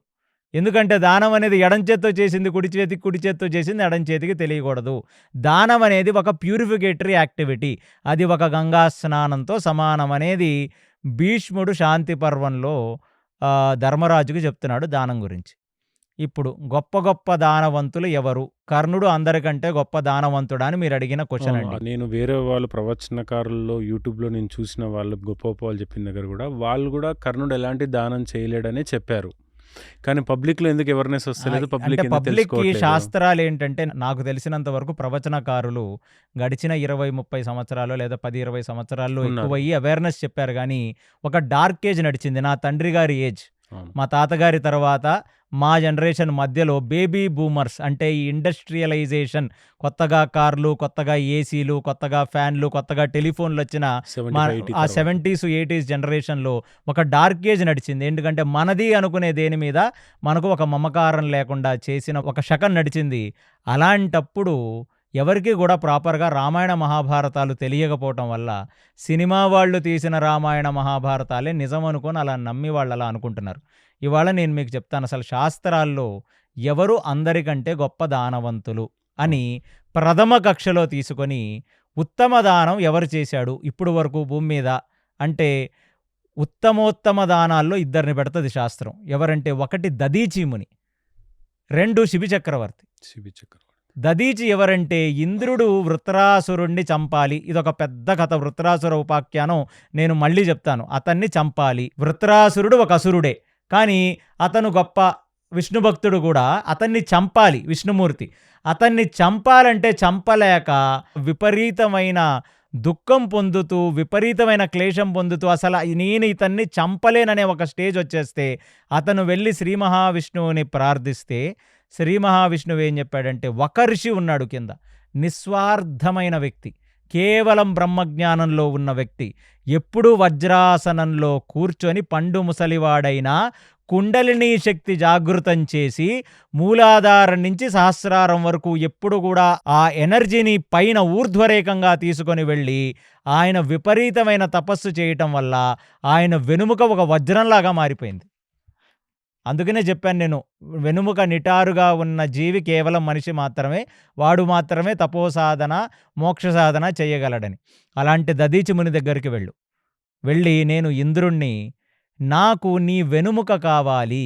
దేనికంటే వృత్రాసురుడు స్వర్గం మీద పడి ప్రళయతాండవం చేస్తున్నాడు, వాణ్ణి సంహరించాలంటే నీ యొక్క వెన్నుముక కావాలి అంటే అసలు దదీచి ఒక్క క్షణం ఆలోచించకుండా తన స్వార్థ ప్రయోజనం ఏమిటి కూడా చూడకుండా వచ్చినవాడు ఇంద్రుడు. ఇంద్రుడు ఉంటే భూమండలంలో ధర్మం నిలబడుతుంది.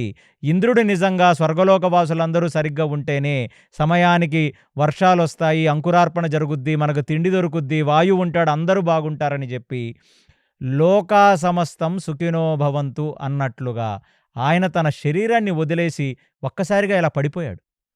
పడిపోతే ఇంద్రుడు ఆ శరీరాన్ని చీల్చి లోపల నుంచి వెన్నుముకను తీసుకుంటుంటే ఇంద్రుడి కంట వెంట నీరొచ్చింది. ఎందుకంటే ఎంత నిస్వార్థమైన మనిషిరా నాయన, శరీరాన్ని వదిలేశాడు. ఏ శరీరంతో అయితే ఆయన ఇంత తపోసాధన చేశాడో ఆ శరీరాన్ని లోక కళ్యాణార్థమై వదిలేస్తే ఆ వెనుముకను తీసుకొని వెళ్ళి వృత్రాసురుడిని సంహరించాడు. అంటే వాళ్ళ శరీరాన్ని కూడా లెక్క చెయ్యని మనిషిగా ప్రథమ కక్షలో దదీచి వస్తాడు. ఈ దదీచి యొక్క కథ భాగవతంలో వస్తుంది, రకరకాల పురాణాల్లో వస్తుంది. రెండవది శిబి చక్రవర్తి. అంటే ఈయన చంద్రవంశంలో యయాతి సంతతిగా, యయాతి యొక్క లీనియేజ్లో వచ్చినవాడు, వాళ్ళ యొక్క వంశవృక్షంలో వచ్చినవాడు శిబి. యావత్ భూమండలాన్ని ఏలుతున్నప్పుడు అగ్ని, ఇంద్రుడు కలిసి శిబి చక్రవర్తి ఎంత గొప్ప ధార్మికుడో తెలుసుకుందామనే ఒక దీనితో అగ్నిదేవుడు ఒక చిన్న పావురంలాగా, ఇంద్రుడు ఒక పెద్ద డేగలాగా మారిపోయి వెంబడిస్తే వచ్చి శిబి చక్రవర్తి యొక్క ఒళ్ళో వాలిన ఆ పావురం శిబి చక్రవర్తిని, స్వామి నేను నీకు శరణాగతి పొంది రక్ష చక్రవర్తి అని నేను దేహి అని ప్రార్థిస్తున్నాను, నన్ను రక్షించగలవా అంటే ఒకసారి మాటిచ్చాడు, నేను నిన్ను రక్షిస్తాను అని. మరి రక్షిస్తానని మాటిచ్చిన తర్వాత డేగ వచ్చింది. డేగ లేదా ఈగిలొచ్చి ఏమంది, జీవో జీవస్య జీవనం, నువ్వు పొద్దున అన్నం తిన్నావా శిబి చక్రవర్తి అంది. తిన్నాను స్వామి అని. మరి రాత్రి తింటావు కదా అని. తింటాను కదా స్వామి అని. మరి నేనేం తినాలి నాయనా, ఈ జీవే నాకు ఆహారం. మరి దానికేమో నువ్వు మాటిచ్చావు, నువ్వేమో దాన్ని వదలనంటున్నావు, నాకు ఇది కాక ఇంకా ఏ పిచుక ఏ ఆహారము దొరకని పరిస్థితి. అది నిజమే, ఆ రోజు ఇంద్రుడు కల్పించాడు, అక్కడ ఎటువంటి పక్షులు లేవు, డేగ ఇక నీరసించిపోతుంది, ఇక దానికి భోజనం లేదని తన కత్తి తీసి తన కుడి తొడలో ఉన్న మాంసాన్ని కోసి ఆ మాంసాన్నిచ్చాడు డేగకి. ఏమైనా స్వార్థం ఉందా శిబి చక్రవర్తి? లేదు. అందుకనే దానవీర సూర శిబి చక్రవర్తి అని సినిమా తీయాలి దీనికి. అవును. ఎందుకంటే వీళ్ళందరికీ ఏ స్వార్థము లేదు, కేవలం జీవోజీవస్య జీవనం, ఆ డేగ బ్రతకాలి. నేను మాటిచ్చాను తెలిసి తెలియక ఈ పావురానికని చెప్పి ఆ తొడభాగాన్ని కోసి దానికి ఇచ్చేస్తే, తొడభాగం ఎందుకు కోసాడు అంటే మరి కంఠంకి వస్తే మనిషి చచ్చిపోడు, కాళ్ళలో చేతిలోకి వస్తే అంగవికలాంగుడు కాడు, అవును. తొడభాగంలో ఉన్న మాంసం కోసినా అతను నిలబడగలనని అనుకున్నాడు. అక్కడే అన్నిటికంటే ఎక్కువ పట్టున్న కండ దొరుకుతుంది దానికి కూడా అని దాని గురించి ఆలోచించి ఇచ్చేశాడు ఆయన. ఇది ఉత్తమ దాన గుణాలలో వచ్చే ఇద్దరు ప్రప్రథములు ఎవరు అంటే వాళ్ళ శరీరాలను లెక్క చెయ్యకుండా వాళ్ళని వాళ్లే త్యాగంగా ఇచ్చేసిన వాళ్ళు ఈ శిబి చక్రవర్తి, ఈ దధీచి. ఇప్పుడు మధ్యమ కక్షలో కొందరు వస్తారు. ఈ మధ్యమ కక్షలో వచ్చిన వాళ్ళు ఎవరు అంటే హరిశ్చంద్రుడు. ఎప్పుడన్నా విన్నారా మీరు హరిశ్చంద్రుడు కథ? హరిశ్చంద్రుడిది విన్నాను. సత్యం గురించి హరిశ్చంద్రుడు అంటారు, దానం గురించి విన్నాను. అసలు హరిశ్చంద్రుడు చేసినన్ని దానాలు ఎవరూ చెయ్యకపోగా విశ్వామిత్రుడికి యావత్ రాజ్యాన్నే దానంగా ఇచ్చేశాడు. ఇప్పుడు హరిశ్చంద్రోపాఖ్యానం చెప్పుకుంటున్నప్పుడు అదొక పెద్ద కథ. రాముడి యొక్క ఈ సూర్యవంశంలో వచ్చిన వాడు హరిశ్చంద్రుడు. ఆ ఇక్ష్వాక కుల తిలకాలలో ప్రప్రథముడు హరిశ్చంద్రుడు, అంటే భగీరథుడు తర్వాతే. బట్ ఆయన కూడా మహాసత్యనిష్ట గరిష్ఠుడు, దానాల్లో అన్నిటికంటే గొప్పవాడు. ఎందుకంటే తన ముందుకు వచ్చి రాజదండనాన్ని చేతిలో పట్టుకొని చక్రవర్తిగా సింహాసనం మీద కూర్చున్న హరిశ్చంద్రుడు ముందుకు ఎవరు వచ్చి దేహి అన్నా వాళ్ళకు ఆ దానం ఇచ్చేసేవాడు. ఆయన యొక్క దానము, ఆయన యొక్క సత్యము చూసి అసలు ఈయన ఎక్కడి వరకు ఈ దానాన్ని, ఈ సత్యాన్ని నిలబెట్టుకుంటాడని ఇంద్రుడు పరీక్షించడంలో విశ్వామిత్రుడు వచ్చి అదొక పెద్ద కథ. అతను అడగగానే రాజ్యాన్ని ఇచ్చేశాడు. కఠిన దరిద్రంలోకి వెళ్ళిపోయిన తర్వాత కూడా ఆయన ఈ దానాన్ని, సత్యాన్ని ఎప్పుడూ వదలలేదు. కాబట్టి ఆయనకున్న సర్వస్వం దానం చేసేసిన వ్యక్తి. సో అతను హరిశ్చంద్రుడు. ఈ హరిశ్చంద్రుడు లాంటి వాడే ప్రహ్లాదుడు కూడా. ప్రహ్లాదుడైతే ఇంకా పరాకాష్ట. ఏమిటంటే నరసింహస్వామి వచ్చి తన తండ్రిని చంపేసిన తర్వాత ఆయన పుట్టిందే ఒక అసుర కులంలో, అసురుల మధ్యలో పుట్టాడు. అసలు ప్రహ్లాదుడు ఎవరు? హిరణ్యకశిపుడు కొడుకు. ఆయన ఒక అసురుడే. సో అలాంటి ఒక అసురుడు ఏమన్నాడంటే, ఇంతమంది స్వామి వాళ్లకు తెలియక బుద్ధిమాంద్యంతో నిన్ను శత్రువుల్లాగా భావించి చేయరాని పాపాలు చేసి వాళ్ళందరూ కూడా నరకలోకాలకి వెళ్ళిపోతారు స్వామి. నన్ను అనుగ్రహించమని అడిగితే మీరు ఒక కోరిక కోరుకోమన్నారు స్వామి. దానికి నాకేమనిపిస్తుందంటే ఈ పాపాత్ముల పాపం అంతా నా ఖాతాలో వేసేయండి, వీళ్ళందరి తరఫున నిన్ను కోట్ల జన్మలు నరకంలోకి వెళ్ళి అనుభవిస్తాను. కాబట్టి నాకు వీళ్ళ యొక్క బాధ, వీళ్ళు చేసిన పాపము చూస్తే నాకు వాళ్ళ మీద విపరీతమైన జాలి కలుగుతుంది అని ఇలాంటి ఒక ప్రార్థన ప్రహ్లాదుడు తప్ప ఎవరు చేయలేదు. అంటే తన తండ్రి సంహరింపబడ్డాడన్న సంగతి చూచి అప్పుడు శ్రీమన్నారాయణుడైన లక్ష్మీనారసింహమూర్తికి ప్రహ్లాదుడు ప్రార్థన ఏమిటంటే, ఈ అసురులు చేసిన పాపములన్నీ నా యొక్క ఖాతాలో వెయ్యవలసినది అని ప్రార్థించుకున్నాడు ఆయన. సో ఇది అద్భుతంగా వస్తుంది ఈ ఖండం భాగవతంలో. అలాంటిది ప్రహ్లాదుడు తన జీవితంలో విశేషమైన దానాలు చేశాడు. ఆ విశేషమైన దానాలు చేశాడు కాబట్టే ప్రహ్లాదుడు యొక్క మనవడగా వచ్చినవాడు, ఆయన యొక్క సంతతిలో వచ్చినవాడే బలిచక్రవర్తి. ఆ ముని మనవడు అంటే ఆయన యొక్క పరంపరలో వచ్చాడు అన్నమాట.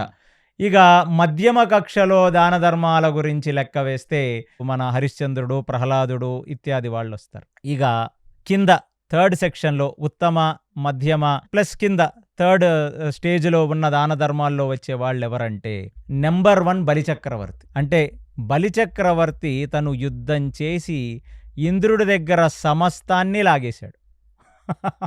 అంటే ఆయన ఏమి దుర్యోధనుడు పేకాట్లో లాగేసినట్టేమీ లాగేలా, తన కండ కష్టంతో, తన రెక్క కష్టంతో, గురువు యొక్క అనుగ్రహంతో గురు బలం కోల్పోయిన ఇంద్రుడు మీదకు దండయాత్రకు వెళ్ళి స్వర్గలోకాన్నింటి సమస్త ఈ చతుర్దశ భువమండలాలని, అంటే భూమి, భూ పైన లోకాలని, భూ కింద లోకాలని మొత్తానికి అధిపతి అయి కూర్చున్నాడు ఆయన.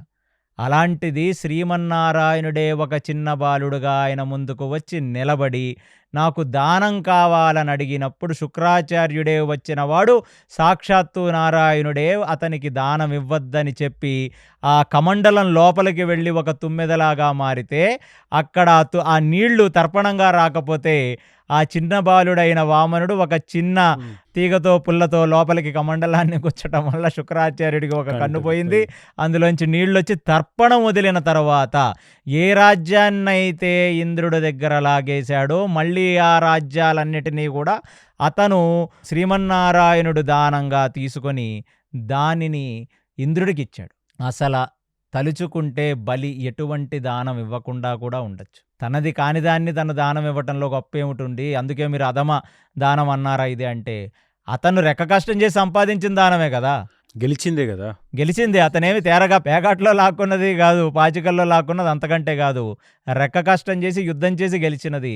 అలాంటిది మొత్తం దానం ఇచ్చేశాడు. కాబట్టి అతనికి సుతల లోకానికి ఆయన్ని అధిపతి చేసి శ్రీమన్నారాయణుడు అతన్ని అక్కడ అధిపతిగా ఉంచాడు. అందుకనే ప్రతి ఓణంకి కూడా ఆయన మళ్ళీ భూమండలం మీదకి వచ్చి ఒకప్పుడు ఈ భూమిని ఏలిన మనుషులందరితో కూడా ముచ్చటించి వాళ్ళ యోగక్షేమములు చూచుకునేటట్టుగా అనుగ్రహించాడు వామనమూర్తి. అందుకనే విస్సు అని మలయాళీ న్యూ ఇయర్ అప్పుడు ప్లస్ ఈ ఓణం అప్పుడు ఏమిటంటే ఈ వామనుడికి బలిచక్రవర్తికి చేసే పండగ ఓణం.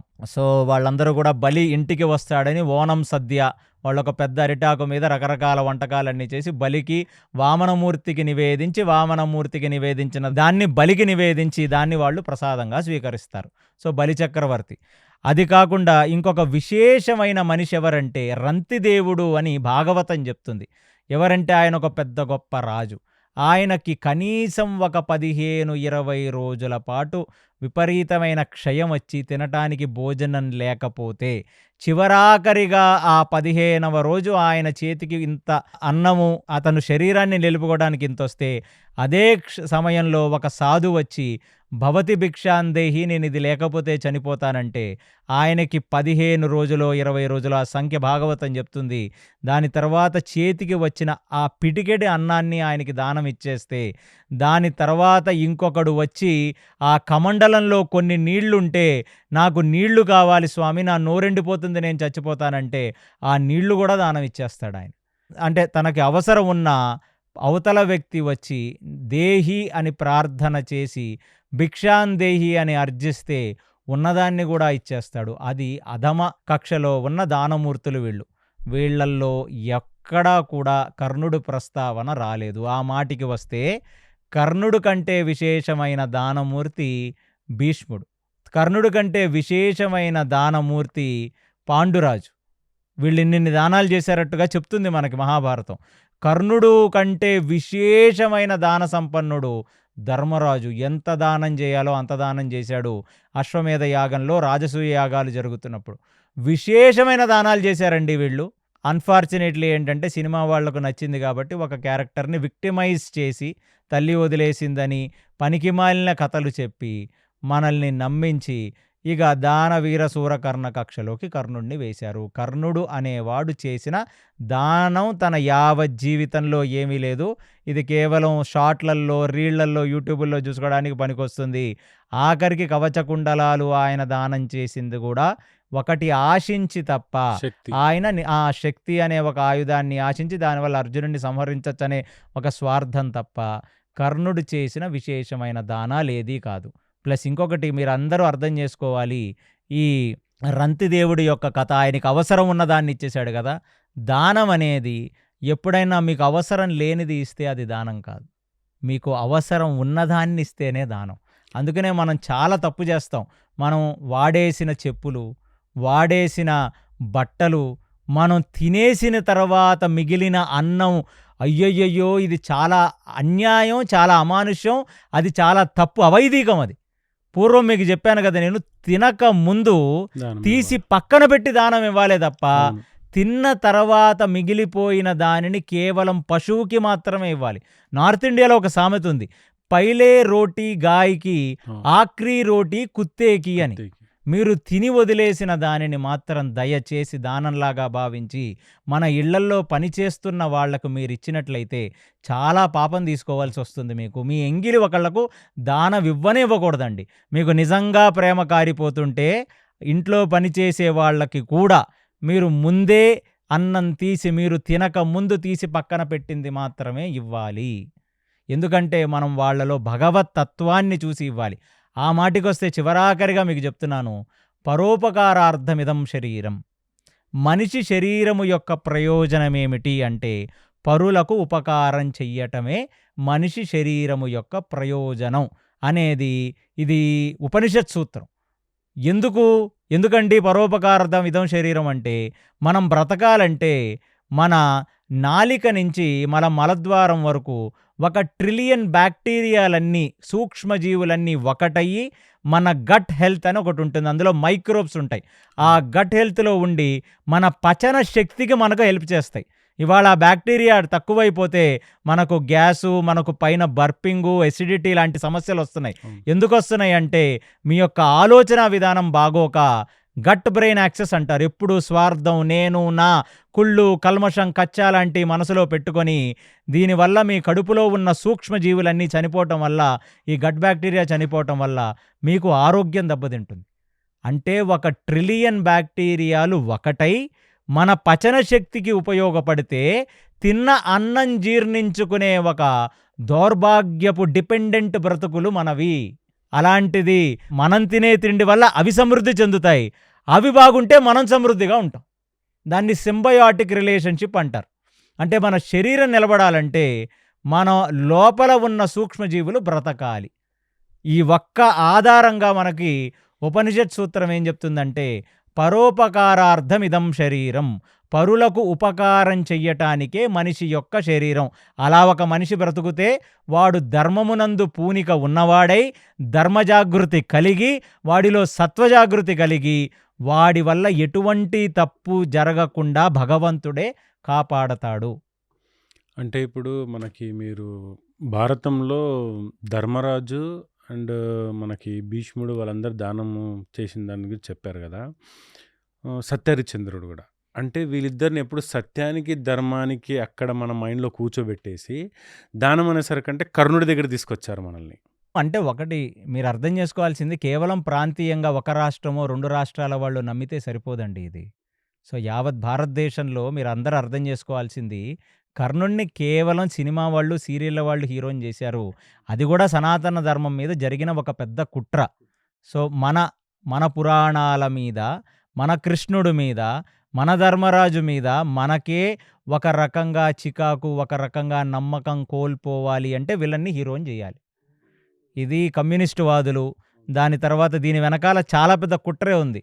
ఈ సినిమాల ద్వారా మనకు మన శాస్త్రం మీద, మన ధర్మం మీద మనకే నమ్మకం కలగని ఒక స్థితికి మనల్ని తోసేసి, అప్పుడు మన శాస్త్రం మీద మనకు నమ్మకం పోయిందనుకోండి, అప్పుడు మనకు తల్లి మీద నమ్మకం పోద్ది. ఇప్పుడు ఎవరైనా ఒక కుటుంబ వ్యవస్థని విరగ్గొట్టాలంటే వాళ్లకు వాళ్ళ యొక్క తల్లి మీద, తండ్రి మీద అపనమ్మకాన్ని క్రియేట్ చేయాలి. ఇది అదే జరుగుతుంది. ఈ స్వతంత్రం వచ్చిన తర్వాత ఈ కమ్యూనిస్టు వామపక్షాలు ఈ దేశానికి చేసిన మంచి ఏమీ లేకపోగా వాళ్ళు చేసిన అతి దౌర్భాగ్యపు పని ఏంటంటే నాస్తికత్వాన్ని ప్రమోట్ చేసి సెక్యులరిజము, నాస్తికత్వం అనే రెండిటిని కూడా తీసుకొని వచ్చి రాంగ్ ఉదాహరణలతో మన శాస్త్రాల మీద, మన ధర్మాల మీదే మనకు నమ్మకం లేకుండా చేస్తే అప్పుడు వాళ్ళ మనుగడ ముందుకు వెళుతుంది. ఇప్పుడు దానం గురించి మళ్ళీ మీరు ఇంకోటి చెప్పారు కదా, మనము తినకముందు తీసి పెట్టాలి, అదొకటి. సో దానం ఎంతవరకు, ఇప్పుడు కొంతమంది మన ఉదాహరణలు చెప్తారు, అడ్డగోలుగా దానాలు చేసేసాడు అందుకే అలా రోడ్డు మీదకి వచ్చాడు, ఇలా ఒకటి అంటారు. రెండోది, మీరు తినగా ముందే మనం పెట్టాలని అన్నారు కదా గురుగారు. సపోజ్ నేను ఒక పార్సల్ తెచ్చుకుంటాను, నేను తింటాను అనుకుంటాను, పార్సల్ నుంచి ప్లేట్లో వేసుకుంటాను, దాన్ని అక్కడ పక్కన పెట్టేస్తాను, అది ఎంగిల్ అవ్వదు కదా, దాన్ని ఇవ్వచ్చా? మీకు సింపుల్ లాంగ్వేజ్లో చెప్తానండి. మీ దానంలో ధర్మం ఉండాలి. విచ్చలవిడిగా దానాలు చేశాడు, వాడు రోడ్డున పడ్డాడు కాబట్టి దానాలు మంచివి కాదనే ఒక ప్రయత్నం కూడా ఒక హేతువాదుల లక్షణమే ఇది. ఎందుకంటే వాడు అయోగ్యులకు దానం చేస్తే ఖచ్చితంగా వాడు రోడ్డు పాలవుతాడు. ధర్మో రక్షతి రక్షతః. మీ దానంలో ధర్మం ఉంటే ఆ ధర్మం మిమ్మల్ని కాపాడుతుంది. నేను కొన్ని నెలలకి ముందు ఒక ఎపిసోడ్‌లో ఒక రీల్ చూశాననమాట. ప్రముఖ ప్రవచకారుడే తను. చాలా మంచి ఫేమసే. తను చెప్పానంగా విన్నాననమాట. ఏమన్నాడంటే, "నీకు ఉంచుకొని దానం చెయ్యు. అంతేగాని గొప్పలకు పోయి మొత్తం దానం చేసేస్తే అలాగే జరుగుద్ది" అన్నట్టు అనేసాడు. అందుకని మిమ్మల్ని క్వెషన్ అడిగాను. నేను మళ్ళీ చెప్తున్నాను మీకు ప్రాక్టికల్‌గా. మీకు భగవత్ ప్రేరణ కలిగి మీరు దానం చెయ్యాలి. దానికి దానం చేయాలంటే ఫస్టు మీ జీవితంలో సత్వ జాగృతి కలగాలి. అందుకనే లైఫ్ స్టైల్ అనేది చాలా ఇంపార్టెంట్ అండి. మీరు ఇష్టం వచ్చినట్లు ఎలా పడితే అలా బ్రతికి రజోగుణంలో ఉండి మనం పేరు కోసం, ప్రఖ్యాతి కోసం, నలుగురిలో చూపించుకోవటం కోసం దానాలు చెయ్యకూడదు. మీరు ఫస్ట్ మీ జీవన శైలిని, ఆలోచన విధానాన్ని మార్చుకొని, మీరు పొద్దున్నే లేచి, సూర్యుడికి అర్ఘ్యం ఇచ్చి, సంధ్యావందనాది క్రియలు చేసి, భగవత్ నివేదనగా మీరు బ్రతికి దానం కూడా కృష్ణార్పణమస్తు అనే ఒక భావనతో చెయ్యాలి. కాబట్టి మీ దానంలో ధర్మం ఉంటే ఆ ధర్మం మిమ్మల్ని కాపాడుతుంది. అది మీరందరూ గమనించాలి. అందుకనే మన జీవితంలో మనకు జ్ఞానం ఉంటే అప్పుడు మనం అవతల వ్యక్తి ఆ పాత్రత ఉన్నవాడా, పాత్రత లేనివాడా అనే వ్యత్యాసం తెలుస్తుంది. చూడండి, సనాతన ధర్మం ఎప్పుడు కూడా మిమ్మల్ని ఎమోషనల్ ఫూల్ అవ్వమని చెప్పదు. లాజికల్‌గా ఉండాలి అంటే ఫస్ట్ మీకంటూ ఒక బలం ఉండాలి. ఆ బలం ఏమిటి అంటే మీరు ఒక ఆస్తికులయ్యి, ఒక గురువుని, ఒక దేవుణ్ణి నమ్మి, ఒక సాధన చేస్తుంటే మీకవన్నీ అర్థమవుతాయి. అందుకనే మనిషి జీవితంలో ప్రజ్ఞ, ఇంటెలిజెన్స్ అనేది ఒకటుంది. పశువుకి ఉండదు. కాబట్టి మనుషులందరూ సత్వగుణంలో ఉంటే వాళ్ళకే ప్రేరణ కలుగుద్ది. వీడికి ఇవ్వచ్చునా? వీడికి ఇవ్వకూడదా అని. సో మీరు చెప్పినట్లుగా ఉన్నవన్నీ దానం చేసి రోడ్డున పడేవాడు ఖచ్చితంగా వాడు రజోగుణం వాడే అయ్యుంటాడు. దానివల్ల భగవంతుడు వాడికి ఏం నేర్పుతున్నాడో వాడు అర్థం చేసుకోవాలి. కానీ అవసరానికి ఎవరైనా వచ్చినప్పుడు నిస్వార్థ భావనగా దానం చేస్తే దానం మిమ్మల్ని నిలబెడుతుందే తప్ప మిమ్మల్ని ఎప్పుడు కూడా నాశనం చేయదు. ఎందుకంటే మీరు మళ్ళీ అర్థం చేసుకోవాలి, ధర్మో రక్షతి రక్షతః. ఆ ధర్మాన్ని మీరు రక్షించినట్లయితే ఖచ్చితంగా అది మిమ్మల్ని రక్షిస్తుందండి. ప్లస్ ఈ భోజనం గురించి చెప్పారు. నేను మళ్ళీ చెప్తున్నానండి, నా 5 వేళ్ళు నోట్లోకి వెళ్ళటానికే మనం బ్రతుకుతున్నామని మనల్ని మనం మోసం చేసుకుంటున్నాం. ఇవాళ రోజున నిజంగా 5 వేళ్ళు నోట్లో వెళ్ళటానికి మనం బ్రతకట్లా. తిండి కోసం బ్రతకట్లా, జానుడు పొట్ట కోసం అని ఇవన్నీ మెలోడ్రామాటిక్ డైలాగులు. మనం ఎన్నో అవసరం లేని వాటి కోసం బ్రతుకుతున్నాం. పేరు, ప్రఖ్యాత, నలుగురిలో గొప్పగా ఉండటము, చూపించుకోవటము, అన్ని లగ్జరీస్ కోసం మనం హార్డ్ వర్క్ చేస్తూ ఉంటాం. అందుకనే చెప్పాను, భోజనం, అన్నదానం అనేది అన్నిటికంటే గొప్పండి. అందుకనే ఒక ఇంటి గృహిణి, మీరు అడిగిన ప్రశ్నకు చెప్తున్నాను, ఒక ఇంటి గృహిణి పతివ్రతా శిరోమణి అత్తగారికి, మామగారికి, భర్తకి, పిల్లలకి భోజనం పెట్టిన తర్వాత చివరాఖరికి తినేది. ఇది మన జీవితంలో మనం తల్లి వరకు కూడా మనం చూసాం. ఆఖరికి ఆవిడ దగ్గరకు వచ్చేసరికి కొన్ని ఉండవు, అప్పడాలుండవు, వడియాలుండవు, పచ్చడి ఉండదు, కొన్నిసార్లు మంచిగా ఏదైనా రుచికరంగా వచ్చింది ఉండదు. ఏ బాధ పడదు, ఉన్నది వేసుకొని తింటుంది. ఆవిడికి దొరికిన పుణ్యం ఎవరికీ దొరకదు. మా సో అమ్మని చూస్తాను అట్లా నేను. సో అలాంటిది మన జనరేషన్లో మన అమ్మల వరకు చూసాం. అది క్యారీ ఫార్వర్డ్ కావాలి. ఎందుకంటే వాళ్ళు ఎందుకు అలా తినేవాళ్ళంటే వండిన పుణ్యం 10 మంది కడుపు నిండి అన్నదాత సుఖీభవన్ దీవిస్తే వచ్చే పుణ్యం ఎక్కడికి పోదండి. అందుకనే ఆడవాళ్ళు అంత విశేషంగా అధార్మికులు ఉండరు, మగవాళ్ళు ఉంటారు విశేషంగా అధార్మికులు. కానీ ఆ జనరేషన్ వరకు ఆడవాళ్ళంతా చాలా వరకు సత్వగుణికులు, చాలా మంచివాళ్లే ఉంటారు 99%. ఇప్పుడు ఈ కార్పొరేట్ కల్చర్ అది వచ్చిన తర్వాత కొంచెం రివర్స్ కండిషన్స్ చూస్తున్నాం. కానీ ఎప్పటికైనా దానం అనేది నిస్వార్థంగా చేస్తే దాని ఫలము మీకు డీటాక్సిఫికేషన్ అని చెప్పేశాను కదా. ఇక మీ కర్మలకు ఒక డీటాక్సిఫికేషన్, మీ శరీరానికి, మీ మనస్సుకు కూడా ఒక డీటాక్సిఫికేషన్ అది. ప్లస్ ఈ మాట అందరూ గుర్తుంచుకోండి, పరోపకారార్థం ఇదం శరీరం. ఇది మనిషి యొక్క జీవితానికి, మనిషి యొక్క మనుగడకి పనికొచ్చే ఒకే ఒక సూత్రం. మనిషి శరీరం పరులకు ఉపకారం చెయ్యటానికి మాత్రమే డిజైన్ చెయ్యబడి ఉంది. ఫెరారీ, ల్యాంబోగిని రేసింగ్ కార్సు రేసుల కోసమే డిజైన్ చేసినట్లుగా మనిషి శరీరం అనేది పరులకు ఉపకారం చేయటానికే. నీ వల్ల అయింది, నీకు ధనంతో కాకపోయినా పర్వాలేదు, నువ్వు టీచర్ అయితే 10 మందికి ఫ్రీగా చెప్పటం, మంచి సలహా, మంచి మాట, అవి కూడా దానాల కిందికి వస్తాయి. మంచి మాట, మంచి సలహా ఎవడన్నా చేస్తాడు. కానీ నిలబడటం వాళ్ళ కోసం అది పెద్ద దానం. నీ సమయాన్ని వెచ్చించడం, ఏదో పనికిమాలిన సలహా ఇచ్చేసి పెద్ద దానం చేసామని మనం ఫీల్ కాకూడదు. ఉపయోగపడే సలహా, దానికి నిలబడటం. వ్యాపారం పెడుతుంది అతనికి ఉపయోగపడే సలహా అని. వ్యాపారంలో కూడా చాలా లోతుగా పరీక్షించాలి, అది ఎలాంటి వ్యాపారం, దానివల్ల పర్యావరణానికి ఎలాంటి మంచి జరుగుతుంది, చెడు జరుగుతుంది.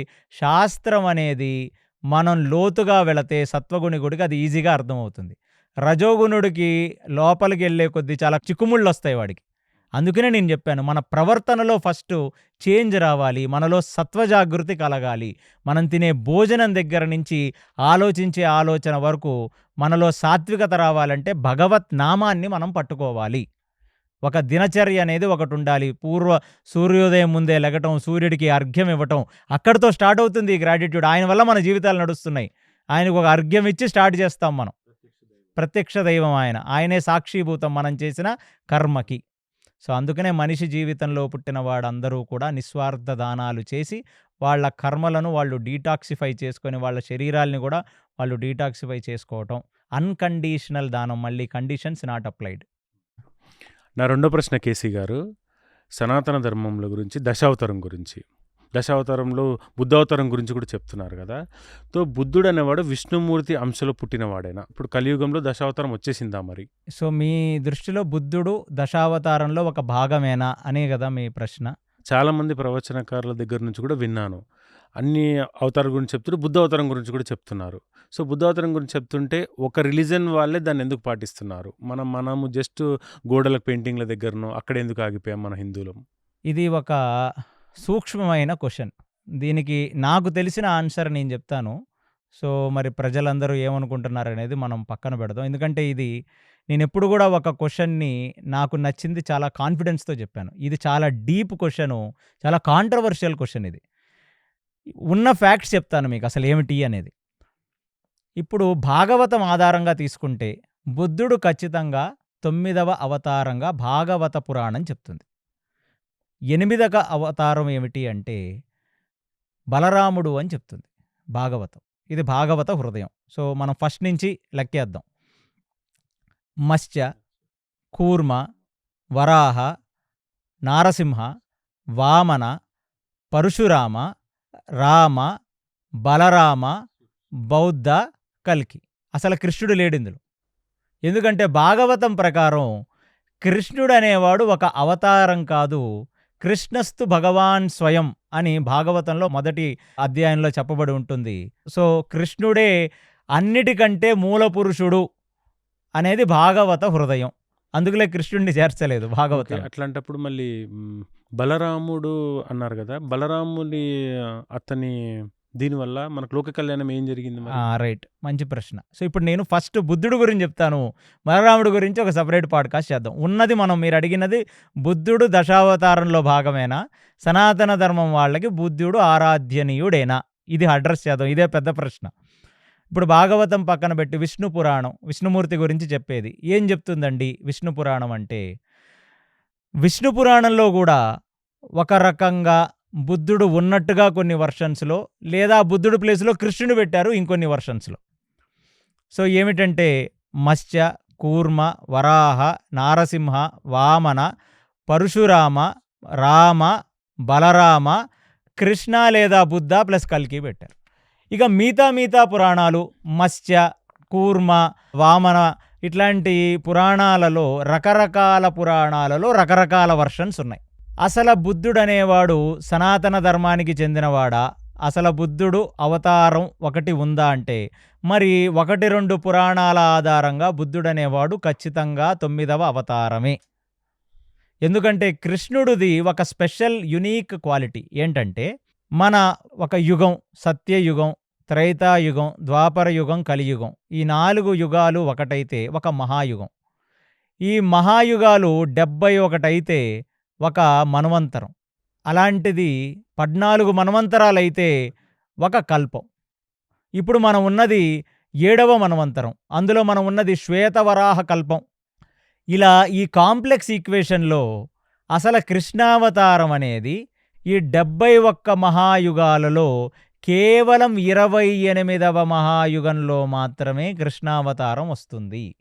అంటే స్వయం కృష్ణుడు సంపూర్ణావతారంగా వస్తాడు విష్ణుమూర్తిలాగా. మరి మిగతా దాంట్లో 27లో ఏమిటండి, 26లో ఏమిటండి, 25లో ఏమిటండి అంటే విష్ణుమూర్తి శ్రీకృష్ణుడుగా వస్తాడు. అంటే కృష్ణతత్వం అనేది ఒక యునీక్ తత్వంగా కొన్ని పురాణ ఆధారాలుగా భాగవతంలో ఉన్న కృష్ణస్తు భగవాన్ స్వయం అనే ఒక దాన్ని పట్టుకొని కొన్ని సంప్రదాయాల వాళ్ళు ఇప్పుడు 28వ అవతారంలో వచ్చిన శ్రీకృష్ణుడు సాక్షాత్తు ఆయన విష్ణుమూర్తి యొక్క అవతారంగా వచ్చిన శ్రీకృష్ణుడు కాదు, స్వయంగా ఉన్న ఆ పరవాసుదేవుడు, ఆ పరంధాముడు సంపూర్ణావతారంగా వచ్చే భగవంతుడు అని చెప్తున్నారు. అది ఒక పాయింట్. ఇప్పుడు రెండవ పాయింట్ ఏంటంటే, బుద్ధుడు కలియుగంలో ఆరంభంలో వస్తాడా? భాగవతం మరి ఖచ్చితంగా కలియుగ ఆరంభంలో వైదికమైన ధర్మాన్ని అడ్డుపెట్టుకొని పేట్రేగిపోతున్న బ్రాహ్మణులు విపరీతమైన జంతుబలులు అవి ఇచ్చి సమాజంలో ఒక వర్గం అంతా కూడా దేవుణ్ణి అడ్డం పెట్టుకొని ప్రజలను భ్రమించి, దేవుణ్ణి అడ్డం పెట్టుకొని ప్రజలను మోసం చేస్తూ, ఎటువంటి సంస్కారము లేని సంస్కార విహీనులై భూతదయ లేకుండా జంతుబలులు ఇస్తూ ఆ జంతు మాంసాన్ని తిని విపరీతంగా పేట్రేగిపోతున్న సమాజంలో కలియుగ ఆరంభ దశలో బౌద్ధావతారం అనే ఒక అవతారంలో శ్రీమన్నారాయణుడు వచ్చి ఇట్లాగ వైదిక ధర్మాన్ని అడ్డం పెట్టుకొని పేట్రేగిపోతున్న ఈ బ్రాహ్మణ శిఖామణులుగా ఉన్న అసురోత్తములను భ్రమింపజేసి వాళ్ళ యందు నాస్తికత్వాన్ని ప్రచారం చేసి వేదాన్ని తిరస్కరించేటట్టుగా వాళ్ళల్లో ఒకడై వాళ్ళని భ్రమింపజేసి ఒక మోహిని అవతారంలో ఎలా అయితే అసురులను మోహంలోకి నెట్టేసి వాళ్ళని మోసం చేసి దేవతలకు ఆ అమృతాన్ని ఇచ్చాడో అలాగా అయోగ్యులందరినీ ఒక వేపుకు తీసుకెళ్ళిపోయి వాళ్లకు వేదాలను తిరస్కరించండి, ఉపనిషత్తులు తిరస్కరించండి, స్వ అనుభవమే అన్నిటికంటే పెద్ద ప్రమాణం అని చెప్పి నాస్తికత్వాన్ని ప్రచారం చేసే ఒక మోహరూప అవతారమే ఈ బుద్ధావతారంగా మనకు భాగవతము ఇత్యాది పురాణాలు చెప్తున్నాయి. మరి నాస్తికత్వం అంటే ఏ దేవుని కూడా పూజించొద్దు కదా? ఏ దేవుణ్ణి పూజించరు వాళ్ళు. సో ఇక్కడ మళ్ళీ ఇంకా సూక్ష్మం ఉంది. మీరు ఇక్కడ ఫస్ట్ పాయింటే అర్థం చేసుకున్నారు. అలాంటి ఒక అవతారం ఉందనేది భాగవతం చెప్తుంది. మరి ఇప్పుడు కలియుగంలో వచ్చిన సిద్ధార్థ గౌతముడు ఈ బుద్ధుడు ఒకటేనా? ఇది మీకు రావాల్సిన డౌట్. సో ఇప్పుడు కలియుగంలో ఉన్న సిద్ధార్థ గౌతముడు బుద్ధుడుగా ఆయన ఎదిగాడు. సో అలాంటి సిద్ధార్థ గౌతముడు బుద్ధుడు ఏది విష్ణుమూర్తి అవతారంగా 9వ అవతారంగా వచ్చే బుద్ధుడు ఒకటేనా? ఈ పురాణ వాగ్మయంలో వచ్చే బుద్ధుడు, మోహం క్రియేట్ చేసే బుద్ధుడు ఒకటేనా అంటే దానికి నేను కొందరు పండితులని చాలా సూక్ష్మంగా రీసెర్చ్ చేసి చెప్పమంటే వాళ్ళు నాకు చెప్పింది ఏమిటంటే, బుద్ధావతారం ఎప్పుడు రావాలి శాస్త్రం ప్రకారం? కలియుగం స్టార్టింగ్లో బుద్ధావతారం రావాలి. మరి ప్రస్తుతం ఉన్న బుద్ధావతారం ఎప్పుడొచ్చిందంటే 550 నుంచి 450 BC వచ్చింది. అంటే జీసస్ క్రైస్ట్ వచ్చి 2026 సంవత్సరం నడుస్తుంది ఇప్పుడు. దానికి ముందు 500 సంవత్సరాల ముందు బుద్ధుడు అంటే సిద్ధార్థ గౌతముడు ఇక్కడ ఉన్నట్లుగా మనకు శిలాశాసనాలు చరిత్ర చెప్తున్నాయి. కానీ భాగవతానుసారం కలియుగ ప్రథమ స్థితిలో రావాలి అని చెప్పాడు ఆయన. అంటే కలియుగం మొదలయ్యింది జీసస్ క్రైస్ట్కి ఇంకొక 3000 సంవత్సరాల ముందు మొదలైంది. అంటే కలియుగం ఇవాళకి వచ్చి 5500 సంవత్సరాలు అయింది ఇవాళకి. మరి ఆల్మోస్ట్ కలియుగం స్టార్ట్ అయిన 2500 సంవత్సరాలకు వచ్చాడు. కాబట్టి ఈ గౌతమ బుద్ధుడు ఆ గౌతమ బుద్ధుడు ఒకటి కాకపోవచ్చు. ఇది వాళ్ళన్న ఒక ఉదాహరణ. రెండవ ఉదాహరణ ఏంటంటే, మన పురాణ వాగ్మయంలో గౌతమ బుద్ధుడు ఒక బ్రాహ్మణ కుటుంబంలో పుట్టాలి, ప్లస్ గౌతమ బుద్ధుడు అంజని అనే ఒక స్త్రీమూర్తికి పుట్టాలి. ఎక్కడ పుట్టాలి అంటే ఆయన కికాత అని ఒక ప్లేస్, దాన్నే ఇప్పుడు మోడ్రన్ బీహార్లో, సౌత్ బీహార్లో ఉన్న గయగా మనం పోలుస్తాం. సో ఆయన ఎక్కడ పుట్టాలి? ఆయన బ్రాహ్మణ పరివారంలో పుట్టాలి. నెంబర్ 2, ఆయన కికాత అనే ప్రదేశంలో పుట్టాలి. 3, ఆయన అంజని అనే ఒక తల్లికి పుట్టాలి. ఈ 3 ఒక ఉదాహరణలు మన శాస్త్రం ద్వారా మనం కొన్ని తెలుసుకోవచ్చు, ఎందుకంటే అంత క్లియర్గా ఇస్తుంది. సో ఆయన సౌత్ బీహార్లో ఉన్న గయలో పుట్టాలి, బ్రాహ్మణ కుటుంబంలో పుట్టాలి, ఆయన తల్లి పేరు అంజని అవ్వాలి. కానీ ఇక్కడ పుట్టిన ఈ సిద్ధార్థ గౌతముడు క్షత్రియ కుటుంబంలో పుట్టాడు. సో తల్లి పేరు మాయ, తండ్రి పేరు యుధోధన. వీళ్ళిద్దరూ కూడా సాక్య అనే ఇప్పుడు చోళ పాండ్య లాగా అప్పుడు ఏలుతున్న శాక్య అనే ఒక డైనాసిటీలో పుట్టారు వీళ్ళు. ఆ రాజులు వీళ్ళంతా. సో క్షత్రియ పిల్లవాడు సిద్ధార్థుడు. అదే కాకుండా ఆయన పుట్టిన ప్రదేశం లుంబిని. అది ఇవాళ సౌత్ నేపాల్లో ఉంది. అదే ఇక్కడ లుంబిని పార్క్ అవి ఇవి అని రాస్తారు. అది గౌతమ బుద్ధుడు పుట్టిన ప్లేస్ పేరు లుంబిని. మరి మనకు వైదిక పురాణ ప్రమాణం ఏమిటంటే ఆయన కికాతలో పుట్టాలి. సో దానిని వాళ్ళు జోడించి ఏమంటారంటే ఇవేవి మ్యాచ్ అవ్వట్లేదు. ఈ సిద్ధార్థ గౌతముడి యొక్క జననానికి ఇవేమి మ్యాచ్ అవ్వట్లేదు. బీహార్ నేపాల్ బార్డర్ ఒకటే అంటారు కదా. బీహార్ నేపాల్ బార్డర్ ఒకటే. అందుకే సో వాళ్ళు అంటున్నది ఏంటంటే ఆయన పుట్టవలసినది క్షత్రియ కుటుంబంలో కాదు, బ్రాహ్మణ కుటుంబంలో. ఆ ప్లేస్ పేరు కికాత్ అవ్వాలి, లుంబిని కాదు. ప్లస్ ఆయన ఇక్కడ సిద్ధార్థ గౌతముడు ఏంటంటే ఒక క్షత్రియ కుటుంబంలో శాక్య అనే ఒక డైనాసిటీలో పుట్టాడు ఆయన. సో ఇవి మ్యాచ్ అవ్వాల. ఇది నేను 100% కరెక్ట్ అని చెప్పట్లా. రీసెర్చ్ స్కాలర్స్ చెప్తున్నది నేను మీకు చెప్తున్నా. ఓకే, ఇది రెండవ పాయింట్. సో టైము మ్యాచ్ అవ్వట్లేదు, పుట్టిన కుటుంబాలు మ్యాచ్ అవ్వట్లేదు.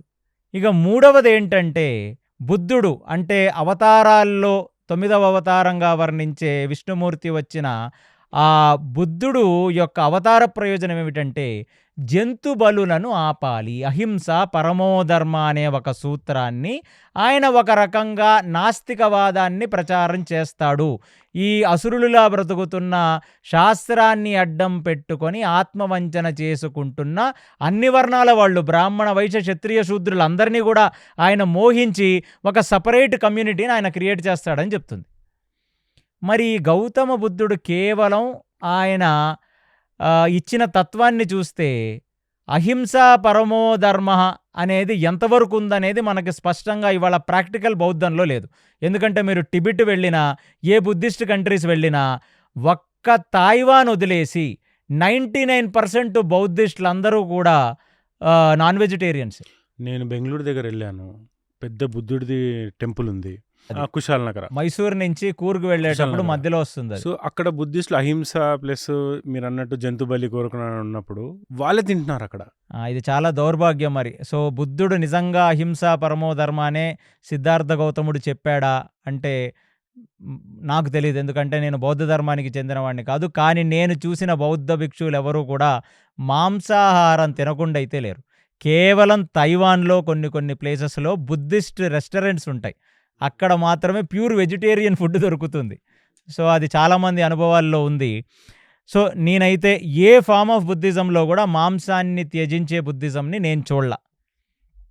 కాబట్టి ఇవన్నీ ఆధారంగా తీసుకుంటే అక్కడ బుద్ధుడు మనం అనుకుంటున్న శ్రీమన్నారాయణుడే బుద్ధుడుగా వచ్చిన వాడు ఈ జంతు బలులను అన్నీ ఆపి ఈ వేదాన్ని అడ్డం పెట్టుకొని ఆత్మవంచన చేసుకొని సొసైటీ మీద ఆధిపత్యం కొనసాగిస్తున్న వాళ్ళని భ్రమింపజేసేలాగా ఉండటానికి ఆయన వచ్చాడు.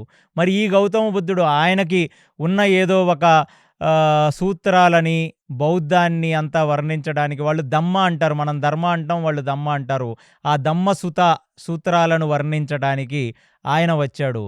కాబట్టి కొందరు హిందూ కొందరు సనాతన పండితుల యొక్క విశ్వాసం ఏమిటంటే ఈ గౌతమ బుద్ధుడు ఆ గౌతమ బుద్ధుడు ఒకటి కాకపోవచ్చు. మళ్ళీ ఇది ఖచ్చితంగా ఒకటి కాదా అంటే చెప్పలేం. మరి కాలగర్భంలో ఒకటే ఎందుకు నమ్మారంటే మీరు అన్నట్లు ఈ ప్లేసులు ఒక దగ్గరే ఉండటం, ఆ లుంబిని బీహారు ఒక దగ్గర ఉండటం, ప్లస్ ఆ బౌద్ధ వృక్షం, ప్లస్ ఇద్దరు పేర్లు ఒకటే అవ్వటం. అసలు బుద్ధ అంటే ఏమిటంటే జ్ఞానమును తెలిసినవాడు లేదా జ్ఞాన పరిపక్వతలోకి వెళ్ళినవాడు అని అర్థం. ఎన్లైటెండ్ సోల్ అండి. బుద్ధ అంటే ఏంటంటే బ్రహ్మజ్ఞానమును తెలిసిన వాడిని బుద్ధ అంటారు. సంస్కృతంలో అదొక బిరుదు మాత్రమే, అదొక మనిషి కాదు. ఈవెన్ వాళ్ళకు కూడా బుద్ధులకు కూడా అది ఒక బిరుదే. మరి ఇప్పుడు ఆ బుద్ధుడిది జన్మ జరిగిందా లేదా ఈ బుద్ధుడి జన్మ జరిగిందా? ఒక బుద్ధుడి జన్మ అయితే జరిగింది.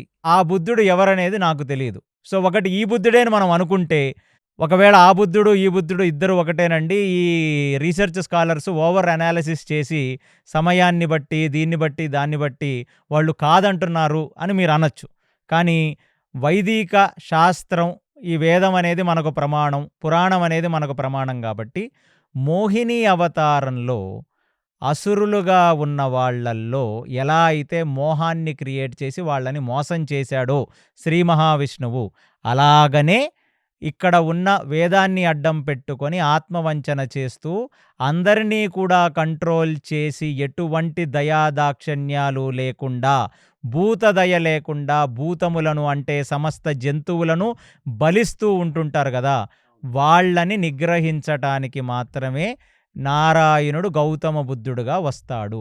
సరేనండి, ఈ కాంప్లెక్స్ అంతా మనకెందుకు, ఆ బుద్ధుడు ఈ బుద్ధుడు ఒకటే అని మనం అనుకుందామండి అని మీరు అన్నారనుకోండి. ఇక్కడ మీకు అన్నిటికంటే ఒక స్పెషల్ పాయింట్ ఏంటంటే సనాతన ధర్మమునకు వేదము ప్రమాణం. శ్రీమన్నారాయణుడే వచ్చి వేదమును తిరస్కరించేటట్టు ప్రవర్తించి కొందరిని మోహంలోకి నెట్టేసి అసురులాగా బ్రతుకుతున్న బ్రాహ్మణ క్షత్రియ వైశ్య శూద్రులు వేదాన్ని అడ్డం పెట్టుకొని లోకాన్ని మోసం చేస్తూ ఆత్మవంచన చేస్తూ అసలు జాలి దయ లేకుండా జంతు బలులు చేస్తూ తింటున్న వాళ్ళని ఆయన మోసం చేయటానికి వచ్చాడు కాబట్టి ఆయనను మనం ప్రత్యేకించి పూజించాం. ఎందుకంటే మీరు మోహిని అవతారాన్ని పూజిస్తారా ఎక్కడైనా? లేదు. సో ఇది కూడా అంతే, వైదిక ప్రమాణం ఉండాలి. ఆ వేదమును ఆయన యాక్సెప్ట్ చేస్తే, అంటే ఇక్కడ మళ్ళీ మీకు ఒకటి చెప్తున్నానండి, ఇది కాంట్రవర్సీ అవ్వచ్చు. శ్రీమన్నారాయణుడే వచ్చి వేదాన్ని తిరస్కరిస్తే మనం నారాయణుడిని తిరస్కరిస్తాం. మీరు ఇది అర్థం చేసుకోవాలి. నా మాటల వల్ల ఎవరికన్నా దుఃఖం కలిగితే నన్ను క్షమించండి మీరంతా. బట్ నిజమేమిటంటే, మీరు అడిగారు సనాతన ధర్మానికి బుద్ధుడికి ఏమిటి సంబంధం అని. సనాతన ధర్మానికి మూలం వేదం. అలాంటి వేదాన్ని తిరస్కరించినది ఏది కూడా మనం దానిని దరచేరనీయం. ఆ అవతార ప్రయోజనం ఒకటి, ఎందుకంటే వేదాన్ని అడ్డం పెట్టుకొని మనుషుల్ని మోసం చేస్తున్నారు కాబట్టి అలాంటి అసురులందరినీ ఏరి ఒక పక్కన కక్షకు పెట్టి వాళ్లకు తెలిసిందే పరమార్థం, వాళ్లకు తెలిసిందే ప్రపంచం, అదే నిజమైన మోక్షం అని భ్రమపడే వాళ్ళని మనం ఏం చేయగలం? వాళ్ళ పాత్రత అంతే. వాళ్ళు మోసగింపబడాలి అని అనుకుంటున్నారు, వాళ్ళని భగవంతుడే వచ్చి మోసం చేశాడు. ఇప్పుడు జంతు బలి అన్నారు కదా, మీరు జంతు బలి అనే దాంట్లో ఇప్పటికి మనము గ్రామ దేవతల్లో ఉన్న వాళ్ళకి జంతు బలి కూడా మనం ఇస్తుంటాము. సో మరి ఆ అవతారం వచ్చినప్పుడు ఇది ఆపడానికి వచ్చిండని అనుకున్నప్పుడు క్షత్రియులకు శూద్రులకు చెప్పాలి కదా, బ్రాహ్మణ్స్కి కాదు కదా చెప్పేది. మీ దృష్టిలో ఏంటంటే బ్రాహ్మణుడు మాత్రమే శాకాహారి, వైశ్యుడు శాకాహారి, మిగతా వాళ్ళు ఎవరు కూడా మాంసాలు తినరు కదా. మరి బుద్ధుడు ఎవరినండి మోహన్లోకి నెట్టడానికి, ఎవరిని మోసం చేయడానికి వచ్చాడు? అంటే తమరు ఆంధ్ర వాళ్ళ, తెలంగాణ వాళ్ళ? తెలంగాణ. మీరు తెలంగాణ. సో మీరు ఈ రాష్ట్రం నుంచి కొంచెం పైకి వెళితే, ఈస్టర్న్ సైడ్కి వెళితే వామాచారం వాళ్ళు ఎంతోమంది ఉంటారు. అవును, వామాచారం ఇప్పుడు కొత్తగా వింటూ చూస్తున్నాను నేను. కొత్తగా కాదు, వామాచారం అనేది పూర్వం నుంచి ఉంది. ఇప్పుడు ఒక 5-6 years లో వామాచారం గురించి ఇక్కడ బాగా తెలుస్తుంది. దక్షిణాదిలో వామాచారం పూజలు లాంటివి చేపించి మందు మాంసాలు పెట్టి అవన్నీ చేస్తున్నారు కదా. అవి ఎక్కడి నుంచి తీసుకొచ్చారు అంటే ఇప్పుడు తెలంగాణలో కొత్తగా వింటున్నాం మనం. ఇదంతా ఏంటంటే ఈస్ట్ ఇండియా నుంచి వస్తుంది. సో వెస్ట్ బెంగాల్లో మొదలవుతుంది ఈ దారుణం అంతా. ఈ వామాచార సంప్రదాయంలో కొన్ని వేదాలలో ఉన్న వాటిని దేనిని వాడతారో నాకు తెలియదు, నేను అందులో ప్రావీణ్యంగా నేను దాంట్లో ఏమీ రీసెర్చ్ చేయలేదు కదా వామాచారంలో. బట్ ఆల్కహాల్, మద్యము, దాని తర్వాత మాంసాన్ని కూడా భగవంతుడికి నైవేద్యంగా పెట్టించే వాళ్ళు ఎవరు? బ్రాహ్మణులు కదా. అక్కడ ఉన్నవాళ్ళు తింటారు, కొందరైతే చేపల్ని కూడా తింటారు కదా, జలపుష్పాలని వెస్ట్ బెంగాల్లో అట. సో మరి నేను చూస్తున్న ఇప్పుడు కాలమాన పరిస్థితుల్లోనే కొందరు అక్కడ ఇలాంటివన్నీ చేస్తున్నారు. కాళీ ఉపాసకులు కావచ్చు, వామాచార ఉపాసకులు మాంసాహారాన్ని భగవద్ నివేదన చేస్తున్నారు కదా. మరి సో దక్షిణాదిలో మన యొక్క అదృష్టం ఏమిటంటే శంకరాచార్య, రామానుజాచార్య, మధ్వాచార్య లాంటి ఆచార్యత్రయాలు, వీళ్ళ ముగ్గురిని ఆచార్యత్రయం అంటారు. ఈ ముగ్గురు ఆచార్యులు వచ్చి ఇక్కడ వేదములో ఉన్న వాటిని అన్నిటినీ కూడా అర్థం చేసుకొని వేదాంత సూత్రాన్ని ఇచ్చి ఇక్కడ ఫస్ట్ బ్రాహ్మణులను వాళ్ళు సంరక్షించి వాళ్ళని సంస్కరించి తద్వారా ఉన్న సమాజంలో ఉన్న వాళ్ళందరినీ స్వీకరించి అందరినీ దగ్గరికి తీసుకొని వాళ్ళు ఒక సాధనకు ఒక విధి విధానం ఇచ్చారు. ఉత్తర భారతంలో, ఆ ఈస్ట్ ఇండియాలో, అస్సాము, వెస్ట్ బెంగాలు, బీహారు ఇత్యాది ప్రాంతాల్లో అంతగా లేదేమో. అక్కడ గొప్ప గొప్ప ఆచార్యులు ఎవరూ రాలేదు. ఇప్పుడున్న కాలమాన పరిస్థితుల్లోనే వామాచారం ఇంతుంటే ఇవాళ నుంచి ఒక 3,000-4,000 సంవత్సరాల కిందట నరబలులు జరిగాయి అని చెప్పి నాకు కొందరు చెప్పారు. మరి అది ఎంతవరకు నిజమో నాకు మాత్రమేం తెలుసు. బట్ కనీసం ఏమిటంటే మనం తెలంగాణలో కేవలం గ్రామ దేవతలకు మాత్రమే జంతు బలులు చూస్తాం. అది కూడా గవర్నమెంట్ ఇప్పుడు నిషేధించింది. కానీ అటువైపు విపరీతంగా ఉంది. అదెందుకంటే మీరు నేపాల్లో గాదీమై అని ఒక ప్లేస్ ఉంది. అక్కడ 2015కు ముందు 5 లక్షల గేదెలను బఫెలోస్‌ని నరికేవాళ్ళు. నేనొకసారి ఆ పాత వీడియో చూశాను నేను.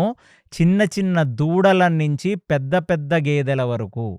వాటిని ఒకే ఒక వేటుతో దాని తల, ముండం వేరు కావాలి. అది చూడటానికి చాలా జుగుప్సగా ఉంటుంది. సో, అలాగా ఈ గాదీమై అనే ఒక ప్రదేశంలో 5 లక్షల గేదెలను 5 లక్షలంటే చూడండి ఎంత పెద్ద. దాని తర్వాత హ్యూమన్ యాక్టివిస్టులు అవి వాళ్ళు వీళ్ళు కలిసి పెద్ద ధర్నాలు, ప్రొటెస్టులన్నీ చేస్తే నేపాల్ సుప్రీంకోర్టు ఒక గైడ్‌లైన్స్ రిలీజ్ చేసింది. ఇది చాలా అనాగరికంగా ఉంది.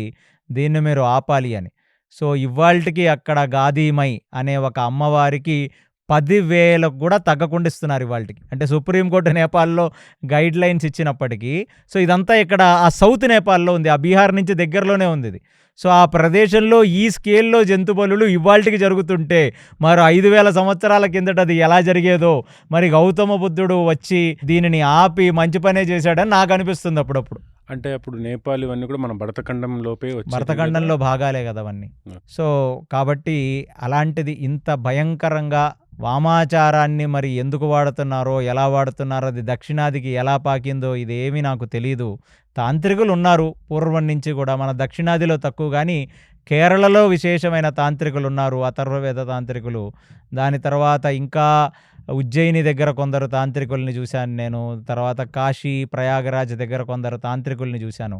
వాళ్ళది ఒక రకమైన సంప్రదాయం. అది సామాజిక జీవనానికి పనికొచ్చే సంప్రదాయం అని నేను భావించట్లేదు. సామాజిక జీవనంలో సాత్విక దైవీ వర్ణాశ్రమం అనేది ఉండాలి. అందుకనే మనం ఒక ఆచార్యుడిని పట్టుకోవాలి. అది శంకరాచార్యుడు గానీ, రామానుజాచార్యుడు గానీ, మధ్వాచార్యుడు గానీ, వల్లభాచార్యుడు గానీ, నింబార్కాచార్యుడు గానీ, కృష్ణ చైతన్య మహాప్రభు అని వెస్ట్ బెంగాల్‌లో వచ్చారాయన.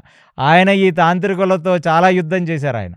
ఆయనది వైష్ణవ సంప్రదాయం, గౌడీయ వైష్ణవం అంటారు. ఆయన జగన్నాథపురిలో చాలా సంవత్సరాలు ఉన్నాడు. ఆయన బెంగాల్లో పుట్టాడాయన. ఆయన వచ్చినప్పుడు కూడా చాలా తాంత్రిక శక్తులు, చాలా వామాచారం ఉండేది ఆ వెస్ట్ బెంగాల్‌లో. వాళ్ళందరికీ కూడా భాగవతమే ప్రమాణంగా భాగవత వర్ణాశ్రమ ధర్మాన్ని ఆయన స్థాపించే ప్రయత్నం ఆయన చేశాడు. కాబట్టి అలాంటిది గౌతమ బుద్ధుడు ఆ కాలంలో వచ్చి ఈ జంతు బలులను ఆపి వేదముని వాడుకొని ఆత్మవంచన చేసుకొని నలుగురిని మోసం చేద్దాం అనుకునే అసురులందరినీ కూడా పక్కకు తీసుకువెళ్ళి వాళ్ళకి ఒక హెడ్‌గా ఉండి వాళ్ళని భ్రమపడేలాగా చేసి వాళ్లకు కొన్ని సాధనలు ఇచ్చి వాళ్ళని వదిలేశాడు. ఇవాల్టికి అది కొనసాగుతుంది.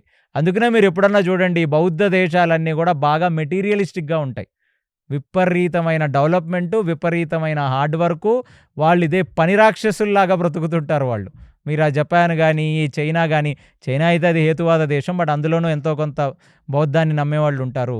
జపాన్ బౌద్ధ దేశమే. దాని తర్వాత మీరు చూసే అన్ని కంట్రీస్ కూడా బౌద్ధం కంట్రీసే ఇవన్నీ కూడా. బర్మా దగ్గర నుంచి, కొరియా దగ్గర నుంచి, సౌత్ కొరియా దగ్గర నుంచి, తైవాన్ దగ్గర నుంచి మీరు చూసే సౌత్ ఈస్ట్ ఏషియా మొత్తం కూడా బౌద్ధంతో నిండిపోయి ఉంది. సో, శంకరాచార్యుడు మాత్రం వచ్చిన తర్వాత బౌద్ధాన్ని అన్ని రకాలుగా ఖండించి దాన్ని పాషండ మతాలలో ఒకటిగా చేసి, ఎందుకంటే వేదాన్ని తిరస్కరించింది, స్వ అనుభవాన్ని మాత్రమే నమ్మింది. కాబట్టి ఆ బౌద్ధాన్ని కంప్లీట్‌గా ఖండించి బౌద్ధం మన దేశాన్ని మొత్తం తన గుప్పెట్లోకి తీసుకుందండి. ఇవాళ నుంచి 2000 సంవత్సరాల నాటికి శంకరాచార్యుడు కాళ్ళడిలో పుట్టి 36 సంవత్సరాలు ఆయన బ్రతికితేనే బౌద్ధాన్ని ఈ దేశం నుంచి తరిమేశాడాయన. ఆయన గాని ఎందుకంటే ఆజన్మాంతరం ప్రతి సనాతన ధర్మం అని చెప్పుకునేవాడు శంకరాచార్యుడికి ఎందుకు రుణపడి ఉండాలంటే, అసల వైదిక ధర్మం కానీ, వేదము కానీ ఈ భరతఖండాన్ని విడిచిపెట్టేసిన కాలం అది. అంటే ఏదో మారుమూలని కుగ్రామాలలో వైదిక ధర్మాన్ని పట్టుకొని ఉన్నారు కానీ, రాజుల నుంచి, మహారాజుల నుంచి, చక్రవర్తుల వరకు ఇన్ఫ్లుయెన్స్ చేసి ఆ అశోకుడు బౌద్ధాన్ని తీసుకున్న తర్వాత ఆ మౌర్య సామ్రాజ్యం కింద భాగాల్లోకి విస్తరించి అఖండ భారతంలో బౌద్ధం పేటరేగిపోతున్న కాలం అది. ఆ కాలంలో వచ్చాడు శంకరాచార్యులు. ఆయన మొత్తం పాషండ మతాలను, ఒక్క బౌద్ధాన్ని కాదు, ఆయన జైనులని, బౌద్ధులని, ఇంకా 72, 74 అవైదిక మతాలన్నింటినీ కూడా ఆయన ఇక్కడి నుంచి తరిమేశాడని చెప్తారు. మరి ఆ 72, 74 అవైదిక మతాలు ఏంటో మనకు తెలియదు. అది శంకర మఠాల వాళ్ళే చెప్పాలి. సో, అందుకు మనం ఆచంద్ర తారార్కము శంకరాచార్యుడికి రుణపడి ఉండాలి. ఒక వైష్ణవుడైనా రుణపడి ఉండాలి, ఒక స్మార్తుడైనా శంకరాచార్యులకి రుణపడి ఉండాలి. సో, గౌతమ బుద్ధుడు చేసే పని ఏమిటంటే, ఇలాగ వేదాన్ని వాడి జనాలను మోసం చేసి వాళ్ళ ఆత్మవంచన చేసుకుంటూ పశుబలులు ఇచ్చే వాళ్ళని డెల్యూడ్ చేయటానికి, వాళ్ళని మోసం చేయటానికి, అంటే ఇది ఒక మోహిని అవతారంతో మీరు పోల్చుకోవచ్చు. ఇక కొందరు విపరీతంగా ఈ హిందూ రీసెర్చ్ స్కాలర్సు బౌద్ధుడు దీనికి వచ్చాడు కానీ ఇప్పుడున్న బౌద్ధుడు ఆ బౌద్ధుడు కాదు, అతను వేరేవాడని చెప్తున్నారు. సో అందుకనే నేను మీకు ఉన్న ఎక్స్ప్లెనేషన్ మొత్తం ఇచ్చాను. ఇంకా ఏమైనా డౌట్స్ ఉన్నాయా మీకు? డౌట్స్ లేదు, కొంచెం తీరింది. ఇప్పుడు మళ్ళీ బౌద్ధం అనేది ఒక ఫ్యాషన్ అండి. ఎందుకంటే మీరు అందరూ అర్థం చేసుకోవాలి, మెటీరియలిజం అనేది పెరిగినప్పుడు 2 సిద్ధాంతాలు బయటకు వస్తాయి. ఒకటి చార్వాక సిద్ధాంతం, భగవంతుడు లేడు అనే నాస్తిక సిద్ధాంతం. ఇవాళ కొత్తగా కమ్యూనిస్ట్ వాళ్ళు వచ్చి కొత్తగా నేర్పిందేం లేదు. ఎప్పుడో రామాయణం జరుగుతున్నప్పుడు నేను అయోధ్యాకాండంలో కూడా ఒకటి చెప్పాను, జాబాలి రామచంద్రమూర్తికి ఒక నాస్తిక సిద్ధాంతం చెప్పాడు అని. నువ్వు చూసావా నాయన, పిండాలు పెడితే నీ తండ్రి వచ్చి తిన్నాడా, నువ్వు ఇచ్చిన నీళ్లు నీ తండ్రి తాగాడా అని కోప్పడ్డాడు రాముడు అని చెప్పాను కదా. సో ఈ ప్రపంచం మీరందరూ అర్థం చేసుకోవాల్సింది, యుద్ధాలు 2 మతాల మధ్యన జరగవు, 2 మనుషుల మధ్యన జరగవు, 2 విచారణల మధ్య జరుగుతాయి, 2 ఆలోచన విధానాల మధ్యన జరుగుతాయి, 2 సిద్ధాంతాల మధ్యన జరుగుతాయి. This world is a place of constant fight between 2 ideologies and philosophies, not between 2 human beings. So ఈ సిద్ధాంతాల మీద, ఈ ఆలోచన విధానాల మీద యుద్ధాలు చేసుకుంటారే తప్ప నిజమైన సాధకుడు ఎవడో కూడా వాడు యుద్ధం చేసే అంత టైం లేదు వాడి జీవితంలో. ఎందుకంటే కాలం ముందుకు గడిచే కొద్దీ కలియుగంలో ఆయువు తగ్గిపోతుంది. కాబట్టి నిజంగా ఆ రామకృష్ణుల చరణార విందాలు పట్టుకొని వ్యాస వాల్మీకులను 2 హృదయాలుగా చేసుకొని మీరు ఆ మంత్ర సాధన గురుముఖంగా మంత్రాన్ని తీసుకొని సాధన చేయండి, జీవితం ఖచ్చితంగా ఉద్ధరింపబడుతుంది. కేసీ గారు, ఇప్పుడు నా 3వ ప్రశ్న సనాతన ధర్మం గురించి. సనాతన ధర్మం గురించి, ఎందుకంటే హిందువుల గురించి, మన హిందుత్వం గురించి, దాని గురించి మాట్లాడాలనుకుంటున్నాను నేను. సో మన హిందువులు ఎందుకు అంత వీక్గా ఉన్నారు కొన్ని సంవత్సరాల నుంచి కానీ అట్లా ఈ కలియుగంలో? మరి స్పెషల్గా వేరే వేరే రిలీజన్స్ వాళ్ళ ధర్మాలని చాలా స్ట్రాంగ్గా పాటిస్తారు, పొద్దున్న లేచిన దగ్గర నుంచి రాత్రి పడుకునేంత వరకు కూడా దాని గురించి ఫైట్ చేస్తారు, చాలా గొప్పగా మాట్లాడతారు. మన హిందువులు ఎందుకు మన ధర్మం గురించి ఇంత లైట్ తీసుకుంటాము? సో మన దేవతలు ఎక్కువైపోయారనా, లేకపోతే మనకు కష్టాలు ఎక్కువైనాయని చెప్పేసి కొంచెము డిప్రెషన్తో మనం పట్టించుకోమా? సో ఇలాంటివి జరగడం వల్ల మన సనాతన ధర్మంలో ఇన్ని చీలికలు వచ్చాయా, ఎందుకు వచ్చాయనే దాని గురించి నాకు కొంచెం అది కావాలి. సనాతన ధర్మంలో ఉన్న వాళ్ళు ఎందుకు మహమ్మదీయుల్లాగా, క్రైస్తవుల్లాగా, అన్య మతాల వాళ్ళలాగా అంత స్ట్రాంగ్గా లేరు అనేది మీ ప్రశ్న. ఇది అంత ఈజీ కాదు. ఇది నేను ఒక 5 నిమిషాలు 10-15 నిమిషాల్లో చెప్పలేను. ఇది మొత్తం ఒక పాడ్కాస్ట్ చేయాలి మనం. సనాతన ధర్మంలో ఉన్నవాళ్ళు, సనాతన ధర్మీయులమని చెప్పుకుంటున్న వాళ్ళు ఆచార వ్యవహారాల్లో ఎందుకు వీక్గా ఉన్నారు, ఐకమత్యంలో ఎందుకు వీక్గా ఉన్నారు. దీనికి నేను మీకు ఒక చిన్న ఉదాహరణ చెప్తా. రవి అస్తమించని బ్రిటిష్ రాజ్యం అనేది విన్నారా మీరు? అవును, విన్నాను. ఎప్పుడు అది చెప్తుంటారు. Sun never sets on the British land, British empire. భూమండలాన్ని అన్ని వైపుల నుంచి దోచేసుకున్నారు ఈ బ్రిటిష్ వాళ్ళు. ఇది ఎందుకు వచ్చింది? రవి అస్తమించని బ్రిటిష్ రాజ్యం అనే ఒకటి ఎందుకు వచ్చింది? సన్ నెవర్ సెట్స్ అనేది ఆఫ్రికాలో వాళ్ళే, ఇండియాలో వాళ్ళే, ఆస్ట్రేలియాలో వాళ్ళే, న్యూజిలాండ్ కూడా వాళ్ళే ఉన్నట్టున్నారు, అమెరికా వాళ్ళే ఉన్నారు, సౌత్ అమెరికా వాళ్ళే ఉన్నారు. సో ఎక్కడ సూర్యాస్తమయం అయితే మళ్ళీ ఇంకొక బ్రిటిష్ పరిపాలిక ప్రాంతంలో ఇంకో సూర్యోదయం జరుగుద్ది, మళ్ళీ ఎక్కడ సూర్యోదయం జరిగితే ఇంకొక చోట సూర్యాస్తమయం జరుగుద్ది. సో సూర్యుడు మొత్తం బ్రిటిష్ ఎంపైర్లో ఎప్పుడు కూడా అస్తమించడు, ప్రతి చోట సూర్యుడు ఉంటాడు అనేది వాళ్ళు పెట్టుకున్నారు కదా. ఇవాళ వాళ్ళ పరిస్థితి ఏమిటి? కేవలం ఒక 75-80 సంవత్సరాల కిందట ఉన్న బ్రిటిష్ వాళ్ళు ఇవాళ వాళ్ళ పరిస్థితి ఏమిటి? చాలా వీక్ అయిపోలా బ్రిటిష్ వాళ్ళు? వీక్ అయిపోయారు, అన్ని రకాలుగా నష్టపోలా బ్రిటిష్ వాళ్ళు? నష్టపోయారు. అవునా? ఇదే మన ఇద్దరం ఒక 80 సంవత్సరాల కిందట మాట్లాడుకుంటే ఒకరోజు బ్రిటిష్ కాకుండా అమెరికా భూమండలాన్ని మొత్తం శాసిస్తుంది అని మీరు అనుకున్నారా? అనుకోలేదుగా. మన ఇద్దరం కాలంలో వెనక్కి వెళ్దాం, ఒక 75 సంవత్సరాల వెనక్కి వెళ్ళి మనం మాట్లాడుకున్నట్లయితే మన కలలో అయినా బ్రిటిష్ వాడిని తలదన్నే ఇంకొకడు వస్తాడు అని మనం అనుకోలేం కదా. అనుకోలేదు. ఇంకొక 30 సంవత్సరాల తర్వాత ఎవరు ఆధిపత్యం కొనసాగిస్తారో ఎవరికీ తెలియదు కదా. ఏ రష్యానో రావచ్చు, చైనానో రావచ్చు, లేకపోతే బ్రెజిలో రావచ్చు, లేకపోతే ఇవన్నీ ఒకటయ్యి బ్రిక్స్ అని ఒక దేశం కింద ఫామ్ అయ్యి మనమే రూలే చేయొచ్చు. ఏం జరుగుతుంది అనేది మనకు తెలియదు. కాబట్టి మీరు అడిగిన ప్రశ్నలో ఏంటంటే సనాతన ధర్మం ఎందుకు వీక్ అయ్యింది అంటే, ఈ కాలగర్భంలో, ఈ కాలచక్రంలో పైకి కిందకి మారుతా ఉంటాయి పొజిషన్స్. ఒకప్పుడు బ్రిటిష్ వాడు చాలా పవర్ఫుల్‌గా ఉన్నాడు. ఇవాళ బ్రిటిష్ వాడు చాలా అధోస్థితికి వెళ్ళిపోయాడు. అసలు ఒక భారతీయుడు బ్రిటిష్‌ని పరిపాలిస్తాడని మీరు కలలోన్నా ఊహించారా? అప్పుడు కూడా వాళ్ళు రావడం కారణం కూడా మన వాళ్ళే వీక్‌గా ఉండడం వల్లనే కదా వాళ్ళు కూడా వచ్చింది. సో, అసలు ఇదంతా నేను ఇప్పుడు చెప్పాలంటే ఇది ఒక చిన్న పాడ్‌కాస్ట్ సరిపోదు. కాబట్టి సనాతన ధర్మం వీక్ అయ్యిందా? సనాతన ధర్మీయులని చెప్పుకునే వాళ్ళు వీక్ అయ్యారా? అని మీరు అడిగిన ప్రశ్నకి నేను ఒక ఎలాబరేట్ ఒక పాడ్‌కాస్ట్ చేస్తాను. సో, సింపుల్‌గా మనం అర్థం చేసుకోవాల్సింది ఎప్పుడు కాలం ఒకలా ఉండదు. కొన్ని సార్లు మనం అనుకుంటున్న ధర్మం కిందకు వెళ్ళింది అని మనం అనుకుంటాం. కొన్ని సార్లు అది సూర్యుడిలాగా ప్రకాశిస్తూ ఉంటుంది. అది జస్ట్ కాలం. ఇదంతా ఒక కాల నిర్ణయం ఇది. సో, కొన్ని సార్లు మనమే పైనుంటాం. కొన్ని సార్లు మనం కిందకు వెళ్ళినట్టు కనబడతాం. సో, నేనేంటంటే సనాతన ధర్మం కానీ నాకనిపిస్తుంది ఏంటంటే సనాతన ధర్మం ఇప్పుడు మళ్ళీ లేచింది. అవును. మీలాంటి వాళ్ళ వల్లనే లేదు. నాలాంటి వాళ్ళ వల్ల అస్సలు కాదు. అది నేను ఖచ్చితంగా దీనికి క్రెడిట్ ఏంటంటే మోదీ గారు 2014లో ప్రధాని అయిన తర్వాత నుంచి నేను చూస్తుంది ఏంటంటే ఆయన నిజంగా 2014లో ప్రధాని అయితే సనాతన ధర్మం మళ్ళీ రివైవ్ అవుతుందని నేను కలలో కూడా ఊహించలేదు. అంటే ఏదో కాంగ్రెస్ పరిపాలిస్తుంది, దాని తర్వాత జనాలకు ఆ స్కాములు గీములు చూసి ఏదో ఒక ఆల్టర్నేటివ్, ఎన్నో సంవత్సరాలు కాంగ్రెస్ పరిపాలించింది కదా భారతదేశాన్ని, ఇంకేదన్నా ప్రత్యామ్నాయ ప్రభుత్వం రావాలని బీజేపీకి ఓటేశారు, మోదీ గారు అయ్యారని అనుకున్నాను తప్ప 5 సంవత్సరాలు మోదీ పాలన తర్వాతనే సనాతన ధర్మానికి రెక్కలు వచ్చాయి. అసలు అలా అవుతుందని నేను ఊహించలేదు. మీరు ఊహించారు ఎప్పుడైనా? లేదు. ఎందుకంటే ఆయన ఎప్పుడు ఓపెన్గా ఏం చెప్పుకోలేదు కదా. ఆయన గుళ్ళు గోపురాలకు వెళ్ళాడు, యోగా అది చేస్తాడు. ఆయన ఒక సనాతన ధర్మీయుడు, ప్రాక్టీసింగ్ సనాతన ధర్మీయుడు. ఆయన అంటే ఆచరిస్తూ ఆయన గురువుల దగ్గర మంత్రాలు అవి తీసుకున్నాడు, జపతపాలు అవి చేస్తాడట. సో, ఇక్కడ ఇది పాలిటిక్స్ గురించి నేను మాట్లాడట్లా. పాలిటిక్స్కి నాకు సంబంధం లేదు. నేను కేవలం చెప్తుంది ఏంటంటే మళ్ళీ అది సనాతన ధర్మం అనేది మళ్ళీ ఒక రిసర్జెన్స్, మళ్ళీ దానికి గాలి తన వేపుకు వీస్తున్నట్టుగా మనకు కనబడుతుంది. మన ధర్మంలో లేనిది వాళ్ళ ధర్మంలో ఏముంది? ఎందుకు మనం అటువైపు చూస్తున్నాం?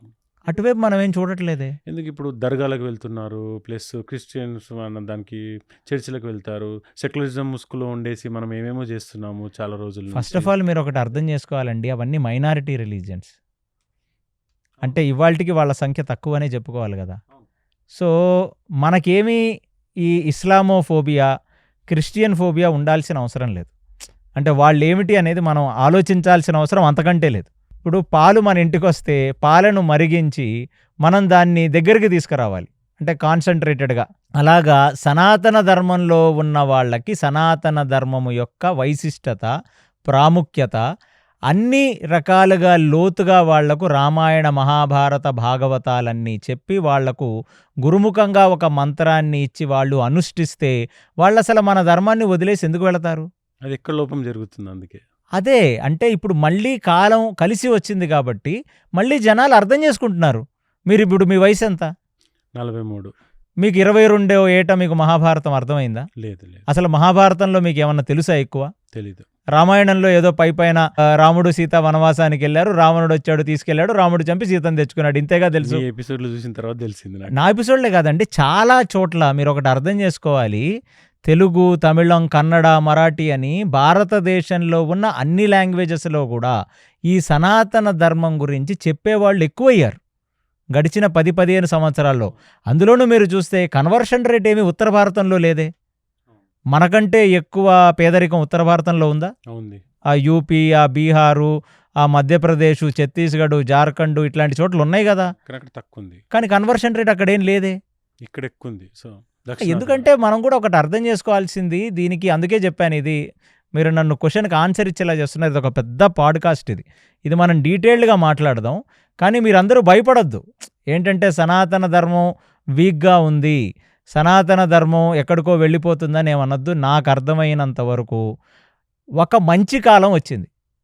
దానికి మోదీ గారు ఒక కారణం కాదో కూడా నేను చెప్పదలుచుకోలేదు. కానీ బట్ డెఫినెట్లీ ఒక ఆయన పరిపాలించిన తర్వాతనే ఈ సనాతన ధర్మానికి రెక్కలు వచ్చాయి. మనలో కొంచెం ఐకమత్యత అనేది వచ్చింది. సో ప్లస్ అసలు ఐకమత్యం కంటే కూడా అసలు నేను పుట్టిన ధర్మం లోపల మూలాలేమిటి, నేను మీకు మళ్ళీ చెప్తున్నానండి, ఇది కర్మభూమి. కర్మ సిద్ధాంతం అనేది కేవలం సనాతన ధర్మం మాత్రమే చెప్పగలదు. ఒక వ్యక్తి ఎందుకు కఠిన దరిద్రంలో పుట్టాడు, ఒక వ్యక్తి ఎందుకు అంబానీ కుటుంబంలో పుట్టాడనేది వేరే మతాలు దాంట్లో ఆన్సర్ కాదు కదా, దాంట్లో వేలు కూడా పెట్టలేవు.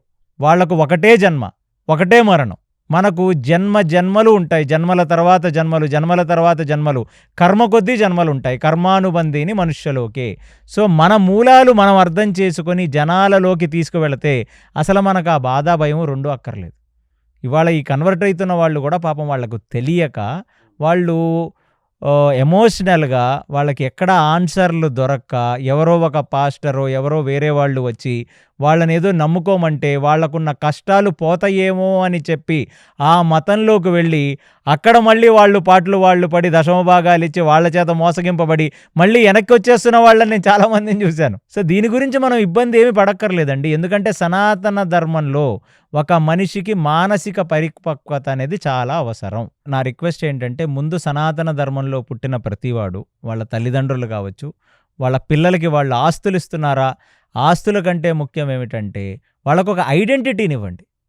మనం పుట్టిన ఈ భారత ఖండం, మనం పుట్టిన ఈ భారతదేశం, అసలు ఈ పేరు ఎక్కడి నుంచి వచ్చింది, అసలు ఈ ఖండానికి ఉన్న ప్రాముఖ్యత ఏమిటి, ఇక్కడ ఒక కర్మభూమి అంటున్నాం, ఈ కర్మ అంటే ఏమిటి, అసలు మోక్షం అంటే ఏమిటి, రామాయణం అంటే ఏమిటి, మహాభారతం అంటే ఏమిటి, భాగవతం అంటే ఏమిటో మనది మనం తెలుసుకోగలిగితే, మనం ఒక చిన్న గీతని చిన్నదిగా చూపించాలి అంటే ఆ గీతని తుడపక్కర్లేదు, పక్కన ఒక పెద్ద గీతని వేస్తే ఇది చిన్నగా కనబడుతుంది.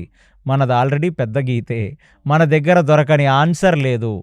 సో అష్టాదశ పురాణాలు, 4 వేదాలు, 108 ఉపనిషత్తులు ఇవన్నీ ఉన్నాయి కదా, ఇంత అక్కర్లేకపోయినా కేవలం రామాయణ, మహాభారత, భాగవత గ్రంథాలు, భగవద్గీత మహాభారతంలో అంతర్భాగం. సో ఇవి తెలుసుకోగలిగితే మన సనాతన ధర్మంలో ఉన్నవాడు వేరే మతాల వైపు చూడడు. ప్లస్ ఇంకొకటి ఏంటంటే, మనం ఎప్పుడూ కూడా ప్రచారం చేయం, అదొకటి పెద్దది, మీరు అది గమనించాలి. సనాతన ధర్మం ప్రచారాన్ని బిలీవ్ చెయ్యదు. కన్వర్షన్స్ అనేది సనాతన ధర్మంలో ఉండవు. కన్విన్సింగ్ అనేదే ఉంటుంది, కన్విక్షన్ అనేదే ఉంటుంది. సో వాడంతట వాడి మనస్ఫూర్తిగా దీనికి రావాలే తప్ప మనం ఎవరిని వచ్చి ఒక రాముణ్ణి, కృష్ణుణ్ణి, శివుణ్ణి నమ్ముకోమని మనం చెప్పం. కానీ అన్నిటికీ ఆన్సర్లు ఇక్కడ ఉన్నాయి. కాబట్టి మళ్ళీ మంచి కాలం వచ్చింది. ఈ కాలంలో మనం అందరం తెలుసుకొని సనాతన ధర్మం అంటే ఏమిటో, ఒక పొలిటికల్ ఎజెండా కాదు ఈ సనాతన ధర్మం అనేది. నాకు తెలిసినంత వరకు మోదీ గారిని ఏదో నేను కలిశానో లేకపోతే మోదీ గారంటే నాకు ఇష్టమనో చాలామంది కామెంట్లలో పెట్టారు. ఇష్టం అనేది కాదండి, ప్రత్యామ్నాయం లేదు అని నేను అనుకుంటున్నాను. అది నా యొక్క ఆలోచన. ప్లస్ ఆయన వచ్చిన తర్వాతే సనాతన ధర్మము, హిందూ అస్తిత్వము, సనాతన ధర్మ అస్తిత్వం ప్రపంచ దేశాలలో 140 కోట్లలో మరి ఎంతమంది, ఒక 80 కోట్ల మంది హిందువులు ఉన్నారో, 90 కోట్ల మంది హిందువులు ఉన్నారో, సో ఒక 100 కోట్ల మంది ఉన్నారు. హిందూ వాళ్ళు అధికంగా ఉన్న దేశం ఏదైనా ఉంటే అది ఇది ఒక్కటేనండి. ప్లస్ ఇక్కడ ఎన్ని దేశాల మీద ఆక్రమణలు చేసి ఈ మొహమ్మదీయులు దేశాలను మార్చేశారు. ఒక ఇండోనేషియాను మార్చారు, ఇంకా అలా ఎన్ని దేశాలనో మార్చారు. బ్రూనై దగ్గర నుంచి రీసెంట్లీ కొత్తగానే ఉంది మలేషియా కూడా ఇస్లామిక్ కంట్రీ అయింది. రీసెంట్లీ ఇచ్చారు అది కూడా. మన దేశాన్ని మార్చగలిగారా? 600-700 మొహమ్మదీయ పాలన, 250-300 సంవత్సరాల బ్రిటిష్ పాలన, గడిచిన 900-1000 సంవత్సరాలు మనం బానిసల్లాగా అన్యమతాల కింద బ్రతికిన దేశం. కాబట్టి కొంచెం ఓపిక పట్టండి. మనకు స్వతంత్రం వచ్చి 75 సంవత్సరాలు అయింది. 1000 సంవత్సరాలుగా గాయపడింది ఒక బంగారు చిలక ఈ భరతఖండం. ఈ భరతఖండాన్ని దోచుకుంటానికే 1000 సంవత్సరాలు పట్టింది. మళ్ళీ దాని యొక్క పునఃస్థాపన జరగాలి. అది ఖచ్చితంగా జరుగుతుంది అనేది నా యొక్క ఆత్మవిశ్వాసం. ఎందుకంటే దేశంలో కానీ ప్రపంచంలో ఉన్న ఏ సమస్యకైనా ఆన్సరు సనాతన ధర్మంలో దొరుకుతుంది. మన అస్తిత్వం మళ్ళీ నిలబడుతుంది. అందులోనూ మనకు ఒక వ్యక్తిత్వం వస్తుంది. ఈ భారతఖండంలో పుట్టిన వాడికి మళ్ళీ ఒక కొత్త వ్యక్తిత్వం వస్తుంది. వాడికి ఒక ఐడెంటిటీ క్రైసిస్ ఉంది. వాళ్ళ బానిసల్లాగా బ్రతికాం కదండి, ఆ బానిస బ్రతుకుల నుంచి కొంచెం బయటికి రావడానికి 2-3 తరాలు పడతాయి, కానీ వస్తాం ఖచ్చితంగా. సో ఎందుకంటే మన పూర్వీకులు 1000 సంవత్సరాల బానిసత్వాన్ని చూశారు ఈ దేశంలో.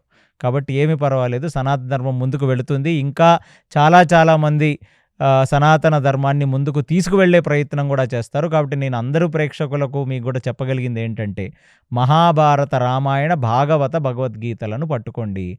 పరమాత్మ మిమ్మల్ని ఖచ్చితంగా కాపాడతాడు. సనాతన ధర్మం అలా నిలబడుతుంది. సో సనాతన ధర్మం is all about quality, not quantity. కృష్ణాయ వాసుదేవాయ హరయే పరమాత్మనే ప్రణత క్లేశనాశాయ గోవిందాయ నమో నమః. సర్వం శ్రీకృష్ణార్పణమస్తు. హరి ఓం.